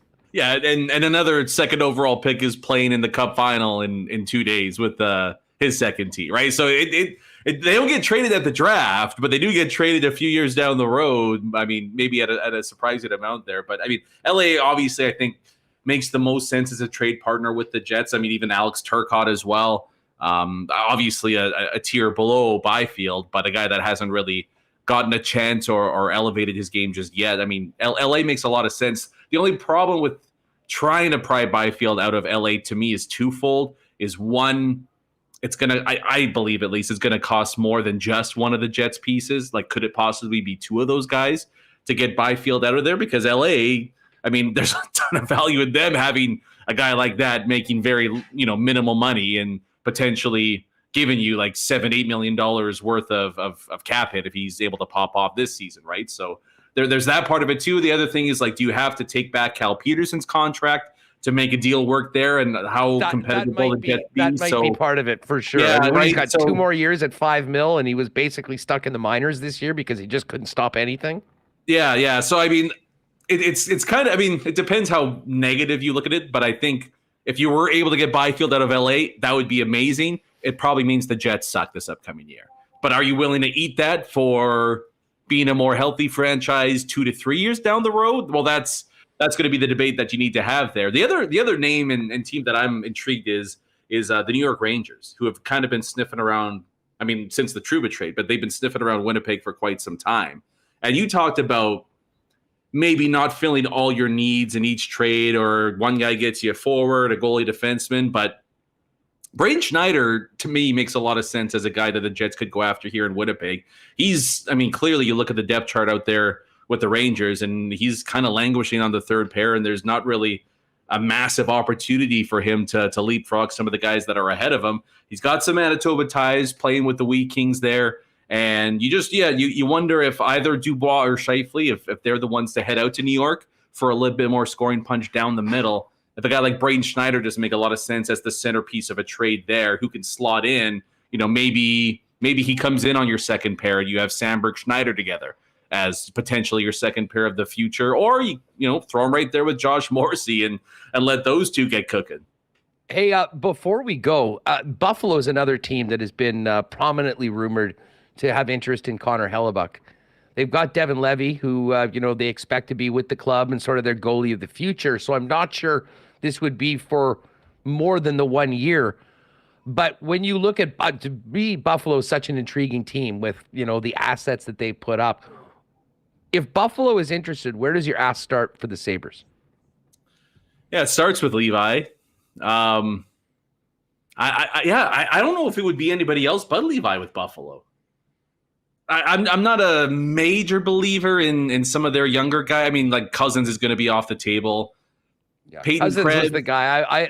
I had hoped that they would sniff around a year ago when they were talking about potentially trading Mark Scheifele to focus on him. But that ship has sailed right now. I mean, the opportunity to buy low and buy early on a guy like Cousins, that's left the building. I think that's exactly where I'm at in that it's a year too late. I don't know. I don't see Buffalo as a viable trade partner for the Jets because, if you're Buffalo, does it not make more sense to sign Freddie Anderson, Varlamov, like one of these veteran stopgap goalies to a year or two, and then have Levi officially ready to take the reins a couple years, as opposed to giving up all these assets for a guy that might only be there for a year? I don't know. It seems counterintuitive to how Buffalo's built up the rest of their team. I don't know. I feel like that makes a lot more sense. Or maybe they make a move for a guy that's not at Hellebuck's level. They trade for a guy with a couple years left on his deal, and then him and Levi can split the pipes for the next little bit. But I'm not really holding my hope out on Buffalo being the team. But if they want to throw Devin Levi the other way, then yeah, we can probably figure out a deal pretty quick. And of course, they did have 2 first-round picks last year, Matt Savoy, who we know quite well, at 9th, and then Noah Ostlund at, I believe, 18th or so. And I'm sure both of those players, I believe, are centers. And, that would be, another sort of prospect, but I don't think that could be the centerpiece of the deal. Quickly, before we go, who you got in the final? Vegas? That's probably my confident level right now. Yeah, I don't know. I don't know. I mean, I could try to gaslight you and pretend like I know what I'm talking about here, but I guess the reason I would lean towards the Golden Knights, I mean, I really thought Edmonton was going to win the cup. The Oilers were so good against the Kings, but Vegas just took care of business so easily against them. And then I mean Dallas is. But then I guess Florida did take down Boston, Toronto, Carolina too, right? So I don't know, but I just like the way Vegas plays, and I think the fact that they're so defensively sound is ultimately going to be what sets them apart a little bit. And I don't know how much longer you can rely on Bobrovsky to give you a 975. I guess that's the other part of it too, right? I also wonder about how that 10 days off or 11 days off affects the guy that was nuclear. He was playing so out of his mind. B, great having you on the program, man. Keep up the great work at Skates and Plates, and all the best to you and the family. I know you got a big weekend coming up, and we enjoy it. Hope everything goes well, and we'll look forward to catching up with you real soon.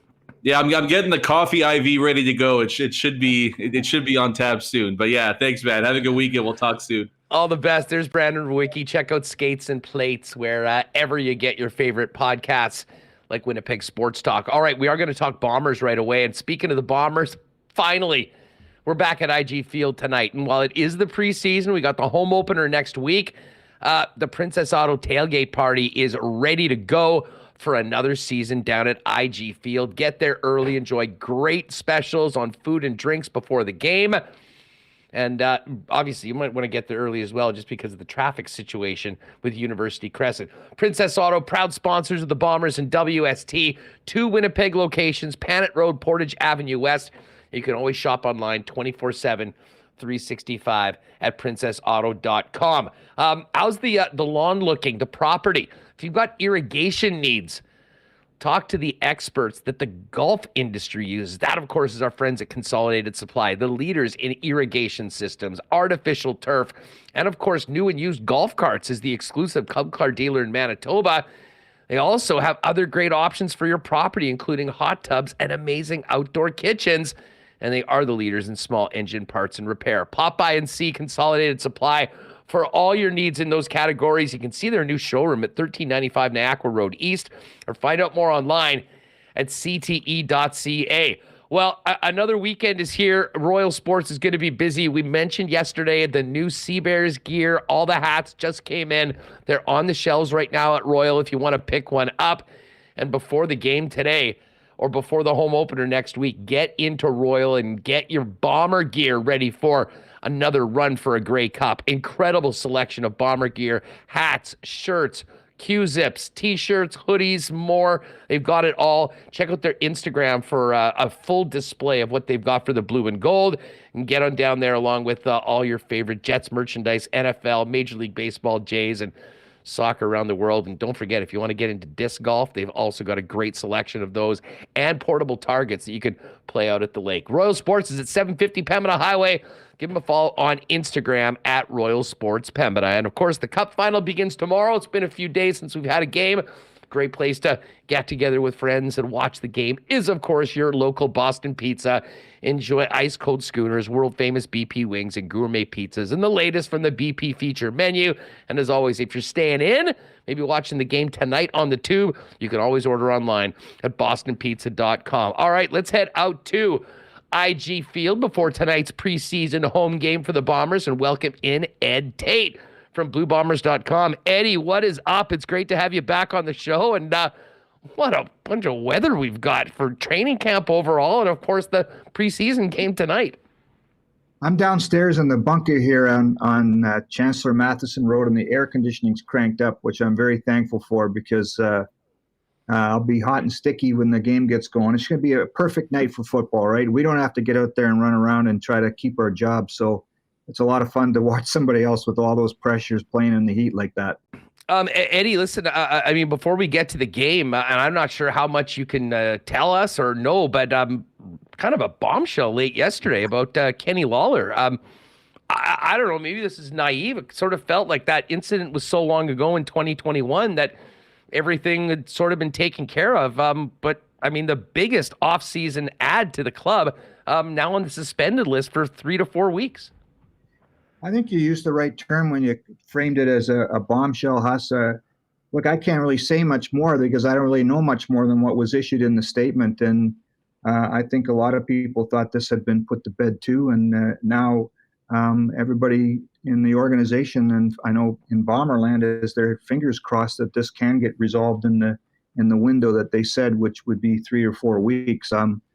Let's hope so, because as you say, that was a big addition in the offseason, and he's a talented player. And I think a lot of people would love to see him do what he did previously with the team and what he even did last week in the win over Edmonton. That long pass from Zach Collaros was pretty impressive. And we thought then it was a sign of things to come, and hopefully that's still the case. Well, thankfully, Dalton Schoen's still in the mix, and most of an all-star receiving crew is still back. But with Lawler, it looks like going to miss the first few games of the season to start. Who might get a big boost in opportunity in the receiving corps to make an impact with Kenny unable to suit up? Well, there's a couple of things at play here. Remember when they re-signed Kenny in free agency, Rasheed Bailey was still a pending free agent. And the thinking then was that he was all but gone, right? Because there was no way he would come back to Winnipeg, but he took a pay cut to stay. And so that just, however that unfolded, that looks so much more important now than it did in the moment because of what's happened here with Kenny. Carl,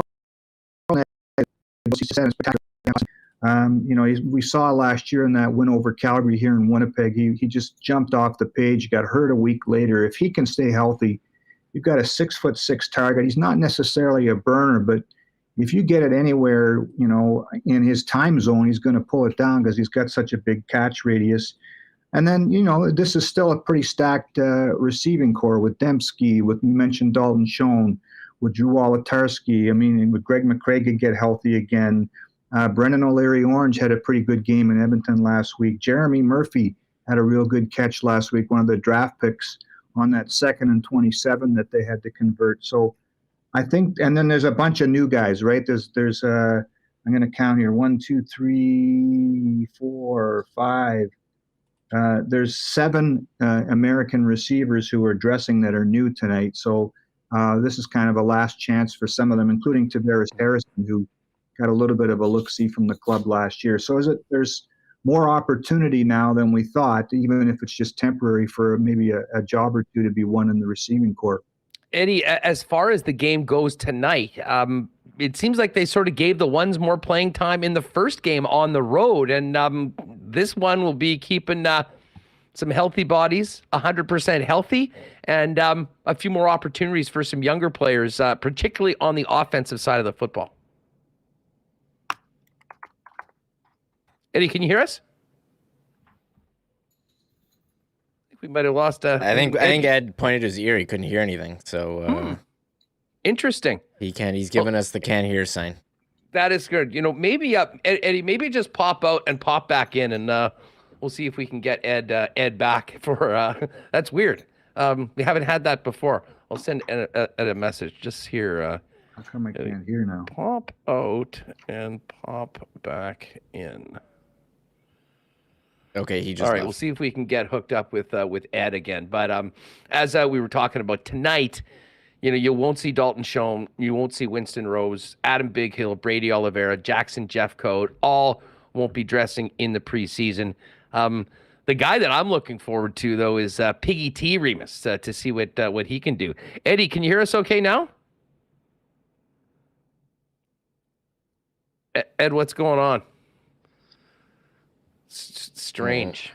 You got nothing. What the H? Who knows? Who knows? Tough to do that. I tell you what, Remo, why don't you just fire up, give Ed a call? Can we pull that off? I can phone him, sure. Yeah, we'll call you. I'm on trying to change. the phone. I'm trying to change his thing. That was strange. We can't hear you, but you look good. You look great, Eddie. I think what we might do, Ed, if we can't get this done, is give you a quick call on the phone. Say Hello? something now. Hey, we're back. Hello. Sorry. I don't know what happened there. That was. I'll tell you what happened. It's me. I got a new laptop. I don't know what the hell I'm doing. I got all these messages about what to hook up. My bad. I'm sorry. It's always me at this end. Whenever we have technical issues, point the finger at me. Apology. I think it was something with your Bluetooth. It was. The Bluetooth Exactly. got turned on and changed your speaker. It did. There we go. Apologies. Well, hey, the wonders of technologies. So Eddie, back to it. I was just saying, there's a number of offensive players that won't be in tonight, including Zach Collaros. And listen, this has been, I don't want to call it a boring camp, but I mean, we pretty much knew most of the guys that were going to be starting right now. The backup and the third string quarterback, though, has been, it's sort of a fun discussion right now. Drew Brown's going to get the majority of the reps, I guess, to begin. But the guy they call Piggy T was the talk of Bomber fans last week in Edmonton, and really looking forward to seeing what he has for the home fans tonight. Yeah, it's you don't want to say he's won the job, but his moments last week were pretty impressive. And I kind of feel sorry for Josh Jones. He came in with about 4 minutes left, and at that point, Terrell Pogrom had already kind of snatched a lot of the headlines. There's something about him, Huss. He played a lot of college ball before he got here because he had bounced around, and then there was the COVID year. He played last year at Towson State, but sometimes these guys come up here and you don't know what to make of them. Well, right from the beginning of rookie camp, you could see he was quick. When he tucked the ball away and ran, he just exploded, and he's got a really good arm. So this is a guy with a lot of skills. He's not the tallest guy, but when he gets outside the pocket, we saw last week some snapshots at his potential magic. And the cool thing about that role with this offense is not the same with every team in this league, is that you're going to get snaps as the third string short yardage quarterback, and it's not just plowing it behind center or behind the guard to get a first down on short yardage. They're going to get you outside the pocket. They're going to let you throw. Buck Pierce has some really creative wrinkles, and we've seen it in the last few years with Chris Streveler, with Sean McGuire, with Dakota Prukop, and I could see them even expanding that package a little bit because of Pogrom's skill set. Yes, much to the chagrin of CFL fantasy players rostering Bomber running backs. I think that if Pogrom is on the roster, I'll be looking for a prop at Coolbet for him to lead the Bombers in touchdowns this year, because it's exactly what happened with Sean McGuire. And I'll tell you what, Eddie, when we saw Pogrom make that big play into the house for the 43-yarder last week, the thing that stood out about him was, I mean, the minute he got a couple steps outside of the pocket and had the ball, he didn't look like a quarterback. I mean, he looked like a receiver or a slot or a running back the way he was moving the ball. I mean, he's got real assets of an elite skill position player when he's got the ball in his hand. Yeah, when he got outside the pocket there, he really looked like a running back, didn't he? The way he found another gear. And one of the cool things about that play, Huss, and it's kind of another side story, is that Damian Jackson, the Navy SEAL that we talked about early in camp, who's a D lineman, a long snapper, they converted him to fullback when Connor Burtonshaw got hurt. He's the one that sealed the edge there for Pogrom to take off. So that's another kind of developing storyline, is this former Navy SEAL who hadn't played football at all until he walked on at Nebraska is doing a lot of things to kind of make a name for himself in this camp. I've got to ask you about the kicking situation. Mm-hmm. Listen, we expect Sergio Castillo to be the guy that'll be responsible for field goals and converts, which leaves Mark Leggio in a battle for presumably the punting job. I heard the Aussie guy on with DT earlier this week talking about his time in. What's at stake for the punters tonight in this game, and how would you categorize the competition for that spot on the roster? Well, we shouldn't rule out Mark Leggio as a potential punter too. And he's Canadian. He handled all exactly. three. Yeah. I He mean, handled all like three if he's scores. going to be on the roster, it's probably he's going to need to be the punter, right? Right. The other two guys, I mean, they were really good last week, Huss. I don't know if you saw it, but both of them have exceptional hang time and the distance too. And they didn't seem to struggle when the team wants to put it. There's so much directional punting now in the CFL. It's not just, catch the ball and hammer it into the stratosphere. They want the ball put in a particular place between the numbers and the sidelines, the left side, right side, so that they can get their cover teams down there. Both Jamison Sheehan, the Aussie that you mentioned, who played Aussie rules rugby before going to Cal Berkeley, and Carl Schmitz, the 36-year-old guy from Bermuda, they had really good games. So it could come down to tonight. Both of the punters have really jumped out. And Mark Leggio is probably a better punter than he gets credit for. We knew that this was going to be a pretty good storyline coming into training camp, and it's unfolded the exact same way. And I don't think it's not crystal clear going in tonight. I would be shocked if Sergio Castillo isn't the place kicker, but you shouldn't assume anything in this league. No, great point. Correct me if I'm wrong, but the other two guys were picked in the global draft. Leggio is a Canadian. Are those guys roster-wise essentially the same? I mean, utilizing a global player would be just like taking one of those spots for Canadians on this field? That's right. Teams only have to play. So the Bombers are in a really good spot here. The team only have to dress one global. You can dress more if you want, but Theodric Hansen's on the 6-game injured, but when he comes back, he's such an important depth player along the defensive line. You got Les Maruo, who played a ton of snaps last year as a linebacker and special teams guy.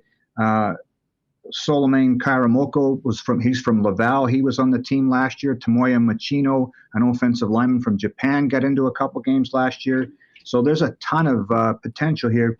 So much so you get the blinders on in training camp and you don't pay attention to what other teams are doing, Huss. But if any of these guys get cut, the global players, I could see them getting scooped up by somebody else because they're all really good. And they could all play. So, you just watch them and you forget that they're global players. There's no drop off at all in their skill. Eddie, what's up with Big Hill? It's a good question. He hasn't practiced at all since training camp started. I think we'll start to get a clearer picture on that on Monday and Tuesday of next week when you start gearing up to week one. A guy like Big Hill, right from the beginning of training camp, Mike O'Shea said, he doesn't need the work. He doesn't need the reps. And they had to evaluate other players. There's another middle linebacker in camp, Barrington Wade, who's had a really good camp. So I think if a guy comes into camp a little dinged up, and if it's Adam Bighill, all those Defensive Player of the Year awards, you give him as much time as he needs. The same thing with Brady Oliveira, who practiced a little bit yesterday, but then shut it down. So I won't be able to give you a better answer on that until Monday or Tuesday. If he's not on the field Monday or Tuesday, then you'd start to have questions about whether he'd be in the lineup for the opener against Hamilton. Great point. Ed Tait of BlueBombers.com is with us. Eddie, before we go, for fans that have just been waiting for the season to start and maybe not been paying close attention to training camp, is there a player or two that fans should make a point of checking out tonight when they get to IG Field? Well, we already touched on Pogrom, the quarterback, number 3. Keep an eye on him because he is really fun to watch. I mentioned Barrington Wade. He's a linebacker, and he might not show up so much on defense, but he sure will on special teams. He's number 54 in the linebacking crew. The 2 punters, like we said, and Mark Leggio. I really like Jeremy Murphy, the Canadian receiver. And then they're going to have to find another player along the defensive line, either at end or tackle, to help in the rotation there. And DeJuan Cooper was here last year, played a little bit. Number 15 was his birthday yesterday. They need somebody that can give Jackson Jeffcoat and Willie Jefferson a bit of a breather on the edge. So those are some guys to keep an eye on. It's going to be a typical preseason game. A bunch of guys coming in and out, and it's going to be hard to track everybody. But there's an awful lot of talent in this training camp for a team that doesn't really have a whole lot of openings. I ran into a bunch of the fellas at the Taste of the Bombers event last week, and almost to a man, they said this has been a long, hard camp, and they are really just looking forward to getting on with the regular season. I imagine you're feeling that same sentiments from most of the guys, looking forward to getting to next week, getting in the schedule of a game week, and of course, having it matter next week when, of all people, Bo Levi and the Ticats come to town. Yeah, when training camp starts, you get so excited for the first couple of days, and then it's like this third day, and you're thinking, wow, this is a 2-hour practice today. Can we fast forward to the end? But to me, there's been so many compelling stories. I mentioned the Navy SEAL guy, but there's a whole bunch of players like that. Everybody's got a story to tell, right? And it's up to us to tell the story properly. So I'm looking forward to tonight, but you're right. Let's fast forward to when the games start to matter. And, you mentioned Bo Levi and Hamilton. To me, that's on paper, the second best team in this league. So what a way to start the season. Yeah, I cannot wait. And I mean, what a day we've got just to get back to it. Our friends at Little Brown Jug now in the ballpark as well. So we'll be able to have a 1919. This is going to be a very bad night to be a cold beer at IG Field, I think. I envy you. Maybe after the game, I'll dive into the 1919s too. Eddie, thanks so much for doing this. Have a great weekend, and we'll look forward to hopefully catching up next week before it counts. Yeah, apologies. I got to get my IT team on my computer here. I promise there won't be any more glitches next time. All good, pal. All good. Thanks again for doing this. I appreciate it as always. Thanks, boys. All right, there is Ed Tait of BlueBombers.com. And of course, next week is the home opener. And we've got a pair of home opener tickets that we're going to throw into the marble race today, courtesy of our pal Joe over at Consolidated Supply. Joe's the irrigation specialist. So if you have irrigation needs, you're going to be talking to Joe.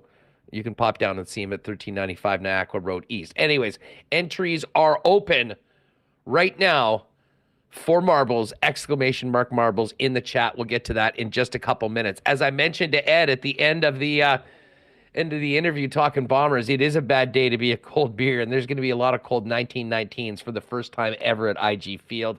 Little Brown Jug, so proud earlier this week to announce that they have a multi-year partnership, naming the Little Brown Jug as an official partner, bringing Little Brown Jug's flagship product 1919 to Investors Group Field, allowing Bomber fans to enjoy their favorite Manitoba beer while they cheer on the Winnipeg Blue Bombers. So it'll be there for you tonight. I'm looking forward to having my first 1919 there.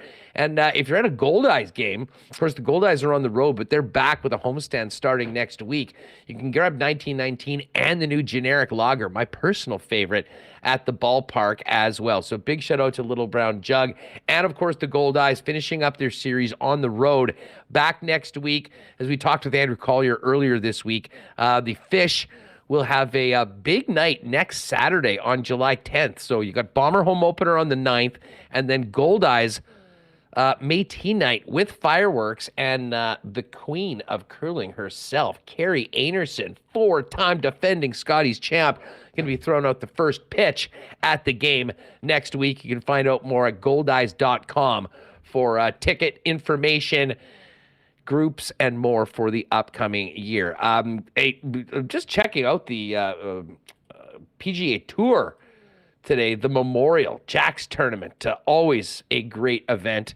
And right now, round 2's in progress, but our guy Hideki Matsuyama, 7 under par, and Patrick Cantlay always in the mix there, just one shot back at -6. Rory McIlroy into the top 5 as well with a nice 68 today, playing at a very, very tough course. Of course, our golf reports are brought to you by Breezy Bend. Just got a tweet from Screamin' Beaver, a WST regular that's out with a few of his friends playing Breezy today. They said the course is absolutely mint, and they're having a hell of a day. As I said, it's always a great day at Breezy Bend. If you're thinking about looking for a spot for you and your family for a long-term golfing home, the waiting list for next year is growing. Get on it now. Find out more. 895-7205. Ask for our pal Corey Johnson, or find out more over at breezybend.ca. And a big shout out, speaking of great things to do in the summer, to the gang down at Aikens Lake Wilderness Lodge. Fishing season is well underway, and if you're looking for a world-class fishing experience where the only thing better than the world-class fishing is the world-class hospitality of the Terrens and the Aikens team, it's Aikens Lake, perfect for a corporate event or a friends and family trip. Filling up this year, over 90% booked. Find out more about availability at aikenslake.com and more about the Aikens experience. And of course, Monday, don't forget, next week, Monday, Tuesday, Wednesday, we're back at it. Picks every day for Assiniboia Downs. Food Truck Wars was big last week, but now we get 3 days of live racing a week for the rest of the summer, beginning next week at Assiniboia Downs. You can find out more at asdowns.com on upcoming events outside of live racing, and definitely getting out to the track at some point next week. Let's get Remis back in here. And Remo, we are good to go with marbles action, and I see people are already signing up for a big end to a big week here on WST. Big marble race where you have prize tickets for the Bombers home opener.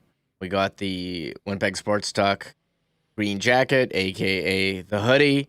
We already have 141 people entered, so there's out of the 280 people here. Wow, really ticked up here on a Friday at 250 for marbles. People know to come in and hit that thumbs up. Got a couple more subscribers as well, 9345, but we're closing in on a big milestone for YouTube views too. So great to see so many people here on a Friday, and we'll be hitting that next week. So great time here on Friday, Winnipeg Sports Talk. It. Well, lots of exciting things. And again, if you just popped in for marbles, you might have missed, I was talking about it earlier on the show or yesterday.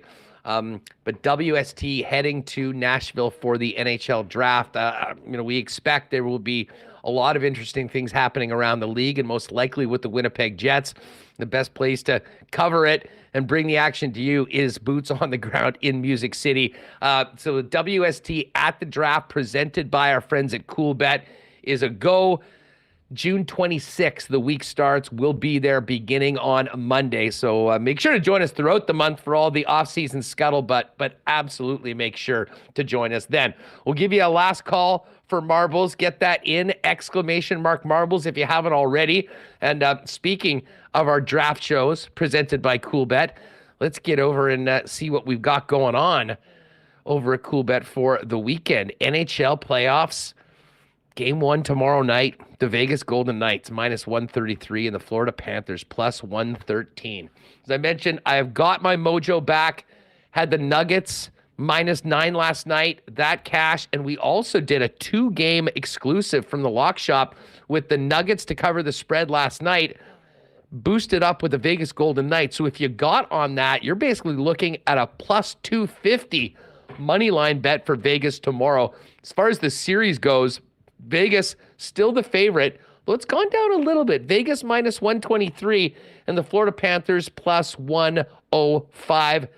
Nuggets with that big win last night. They're back at it on Sunday, and Denver an 8.5-point favorite in the altitude against the Heat to win the first 2 games and then move down to South Beach. It's all there right now. You got French Open men, French Open women available.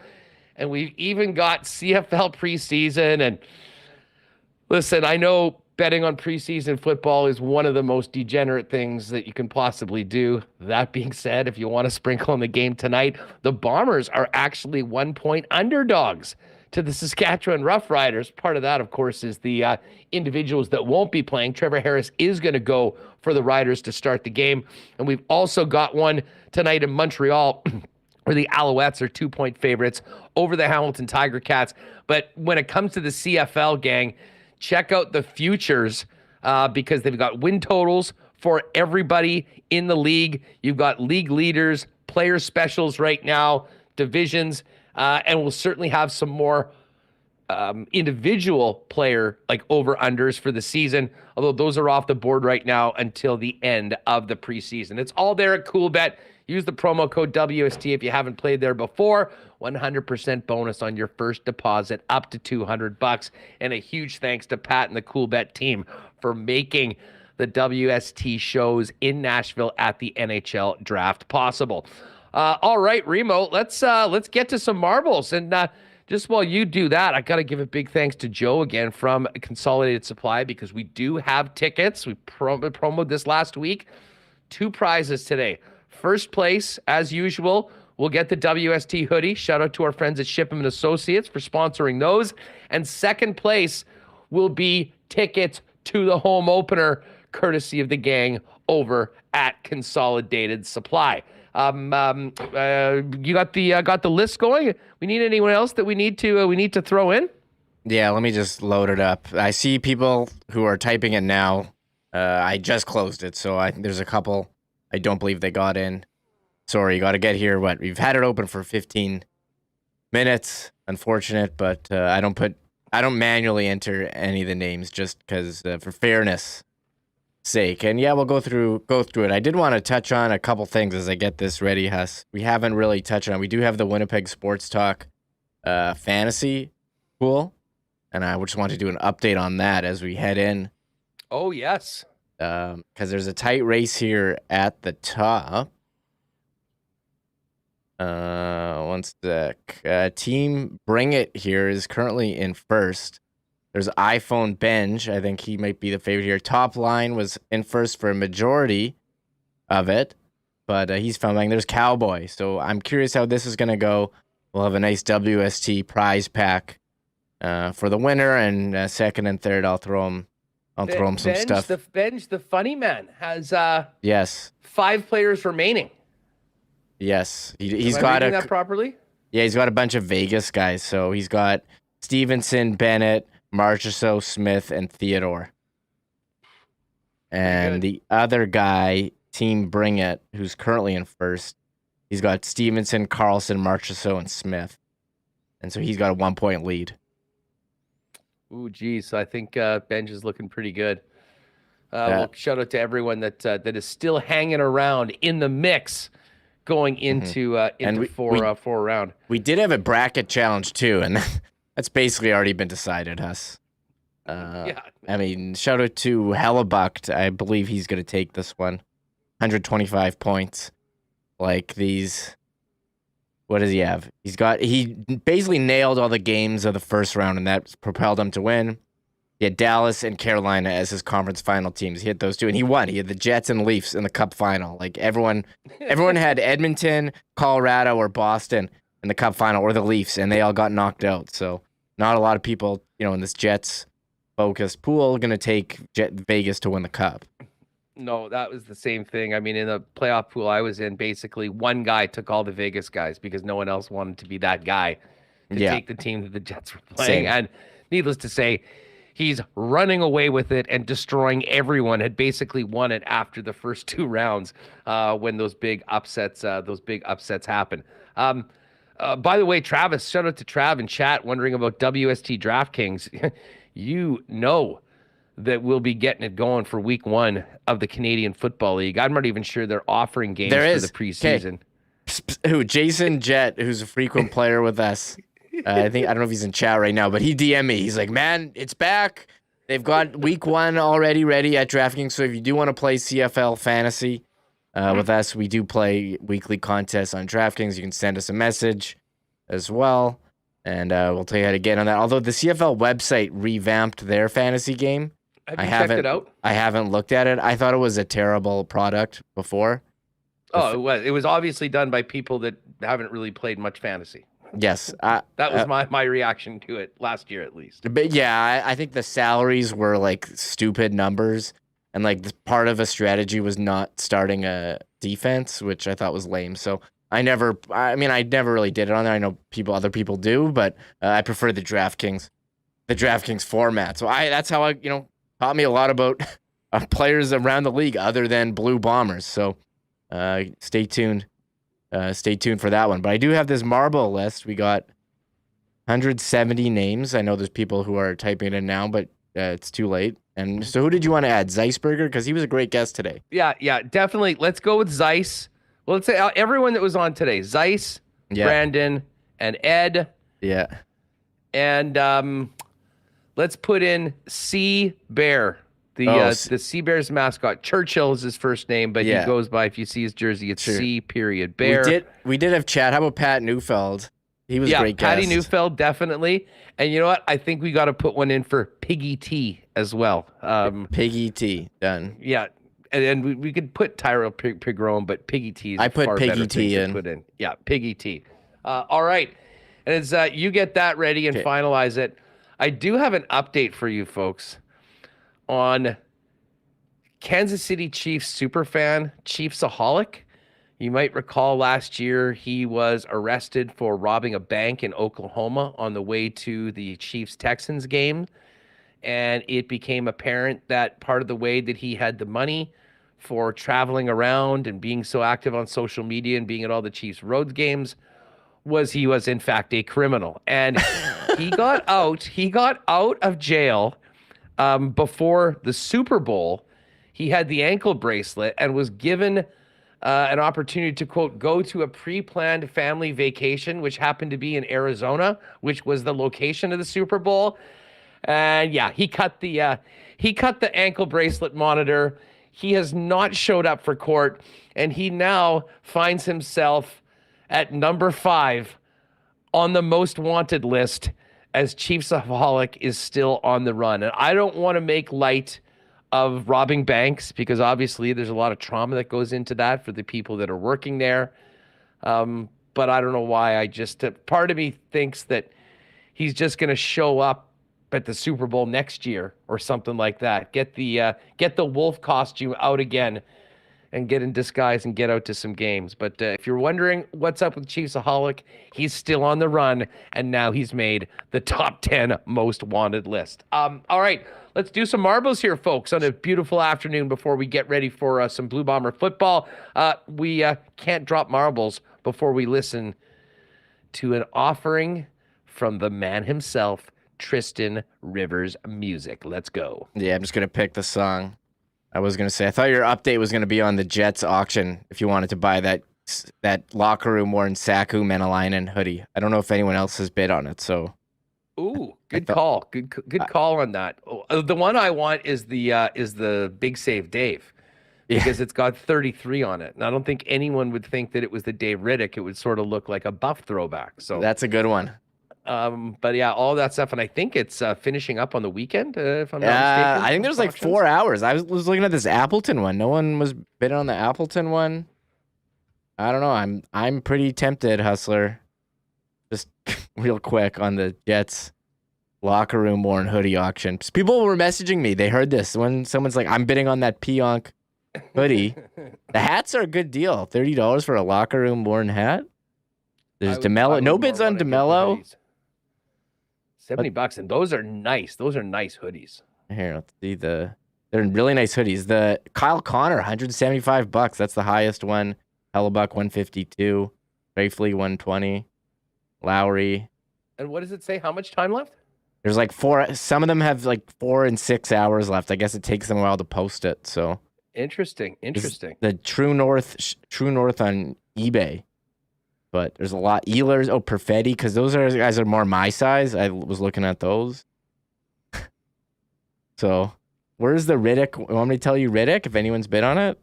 Yeah, where's the Big Save Dave one? Man, other people are taking your movies. Got a couple bids on that one. Yeah, we're getting some action. 82 Canadian right now on the Big Save Dave. But most people, I think, will think of Buff when they see number 33. All right, let's do some marbles here. Yeah, let's do it.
Oh, great choice, Remo. That is totally a summer afternoon heading into the weekend, 32 degrees style version of Tristan Rivers' Marble Race theme song for WST. Yeah, that's you got it right on. That's what I was going for. A nice Great choice. Friday afternoon, sipping on a nice drink outside. There's flamingos in the video. If you heard that on the podcast and you made it this far, well, congrats. And you got to come check out the video portion. That was the Christopher Cross Marble Race. Very, very good. Hey, go down to the bottom. I think there's a new one there, like around 70 something. Okay. People in chat were requesting Temple of Steve, but yes, I see Marble Canyon, Excite Marble. That's a 45 cent. I see Marble Canyon. Is that what you wanted? Yeah. I was thinking that. I don't think we've seen that one before. Let's check it out. If it's good, we'll go with it. I always like to get some new marbles. And that's actually a new marbles background as well. Oh, what's this? I don't know, man. I think I want to test this one before. I don't know. Can you why don't we give it 10 seconds and just you can take a quick look. We reserve the right. Okay, fine. Ready? Okay, here we go, folks. Marble Canyon, new track. If it doesn't suck, we'll roll with it. I don't know, man. I don't know if I trust Marble Canyon. I say we roll with this one. It's a neat background. We haven't done it before. Fair for everyone. It's a little longer one. My mouse doesn't seem to be working. I can't like crack it. I can't. Oh, there we go. No, I can't. Here we go. Hey, I'm not having this, Huss. All right, we're vetoing it. Wow. Something was wrong. I couldn't. My camera is not working. Oh, is that because of like an update or something like that? I'm not sure. It wasn't. Something wasn't working there. I couldn't like view the track. Hopefully that will be the case. We're gonna go Temple of Steve. Yeah. Let me do. People are asking for Temple of Steve. All right. I think it's 43. There we go. You nailed it. All right. All right, here we go. Temple of Steve by popular request. Again, first place, the hoodie. Second place, pair of tickets for next week's home opener, courtesy of our friends at Consolidated Supply. All right, Temple of Steve. Here we go on a beautiful Friday afternoon. It's not the weekend until we drop the marbles on WST. Yeah, this is better. Now I'm feeling this one.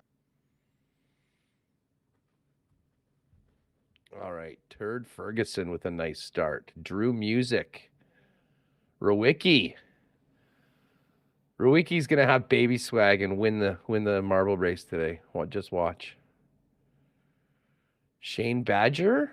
Who's gonna get down first? The start, always important. So Shane Badger looking pretty good. Will he get in? Yes, It is Shane. Gintelligence. Oh, and Sea Bear. Sea Bear's mascot also in the mix right now.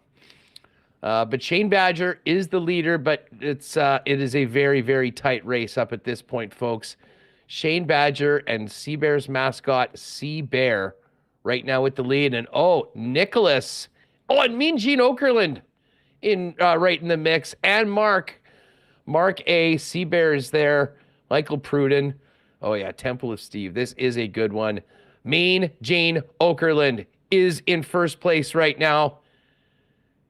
And looking pretty good. I don't think Mean Gene has never won before. What a moment that would be on WST. If arguably one of the greatest interviewers in television history, not pro wrestling history, television history, was to come out with the win. Mean Gene in first. Mark A in second. Oh, Gino just got whacked. That did not go well. Gintelligence now in first place. Phyllis coming on hot at the end. Here we go. Phyllis and Gintelligence. MC Stormy in the back.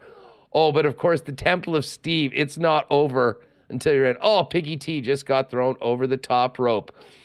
Which side will be the right side to get it into the bin?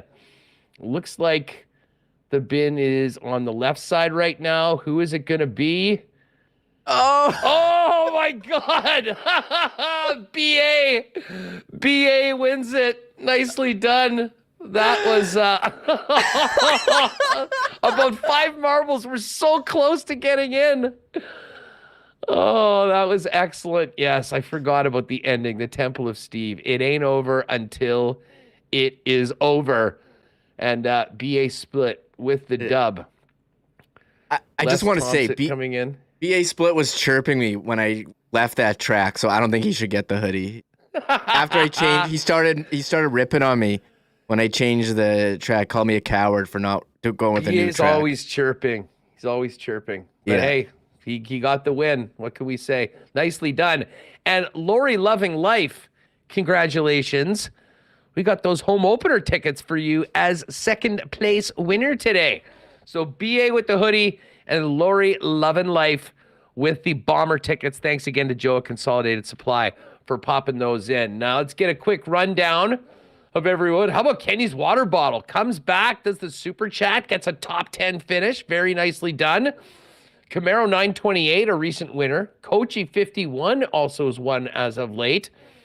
Winnipeg Chaster. Kibbins. Saw Kibbins last night at Confusion Corner. He finishes 20th. TTT Bone. There was Seabear. Seabear was good. Where did Mean Gene finish up? Or maybe he got thrown over the top rope at the end. Maybe he did not finish. Travis, I don't know. nice Mean run. Gene was in there and then got knocked around by that arm, that swirling arm. It went in a bad. Oh, Jay Jones. Jennifer Jones? Maybe. Welcome, Jen, if that's you. Right. Dallas Paul's Lego guy. Keep going. Corey O in 43rd. Can you keep going down there? Yeah. Who Lori Loving Life in chat says she can't go to the game, but I don't know if they know that it's for next week, right? Yeah. It's not tonight. It's next week's game. Yeah. Keeping on heading down. Cigars for everyone. Our buddy Les Thompson. Turd Ferguson. Only 64 ended up making it, but that is, I guess, part of the magic of the Temple of Steve. You can be in first place and you don't even get in. So yeah, fire us an email. We'll be you know how to get a hold of us. Lori, send us an email. Winnipeg Sports Talk at Lori's gmail.com. Lori's out, so we can go. Okay, who's third? Bravo, Bry. Bravo, Bry. Yes, Bravo, Bry. You know what to do, buddy. Nice work. I actually didn't even see that Bravo Bry was there in third place and was only 22 100ths of a second behind Lori. So, Lori, thanks for your honesty. And Bravo, Bry, hit us up, Winnipeg Sports Talk at gmail.com, and we'll hook you up with those tickets for the Bombers for next week. So next Monday, Reem, is the 5th, and that's 3 weeks from the draft week and the draft shows. Man, this is going to be fun. It's going to be a great week. Hopefully, we'll maybe get a little bit more going. Although there probably will be some scuttlebutt during the Cup Final, but really we're looking at 10 to 14 days before I think things really start to heat up in the National Hockey League. That being said, with things like Frank's trade target board, we'll have lots to talk about next week. And of course, it's also the opening week of the Canadian Football League regular season as we count down to Bombers Ticats a week today. Bravo Bry's going, Consolidated Supply. And if you're at the game tonight, maybe I'll see you around the north end around halftime. Looking forward to getting back to IG Field. Should be a heck of a lot of fun. Huge thanks to all our sponsors. Of course, our friends at Coolbet for making the draft shows possible at the end of the month, and everybody that supports Winnipeg Sports Talk. Gang, thanks to Eddie Tait. Thanks to Rewucki. And, of course, our buddy Mike Zeisberger for jumping on today. Everyone, have an awesome and safe, fun-filled weekend. We will see you Monday, 1 p.m. live on YouTube for another edition to wrap the weekend and talk a little Stanley Cup Final on Winnipeg Sports Talk next week. Take it easy, everyone. Oh, my God! Oh! Shut it down! Let's go home! Thanks for tuning in to Winnipeg Sports Talk Daily.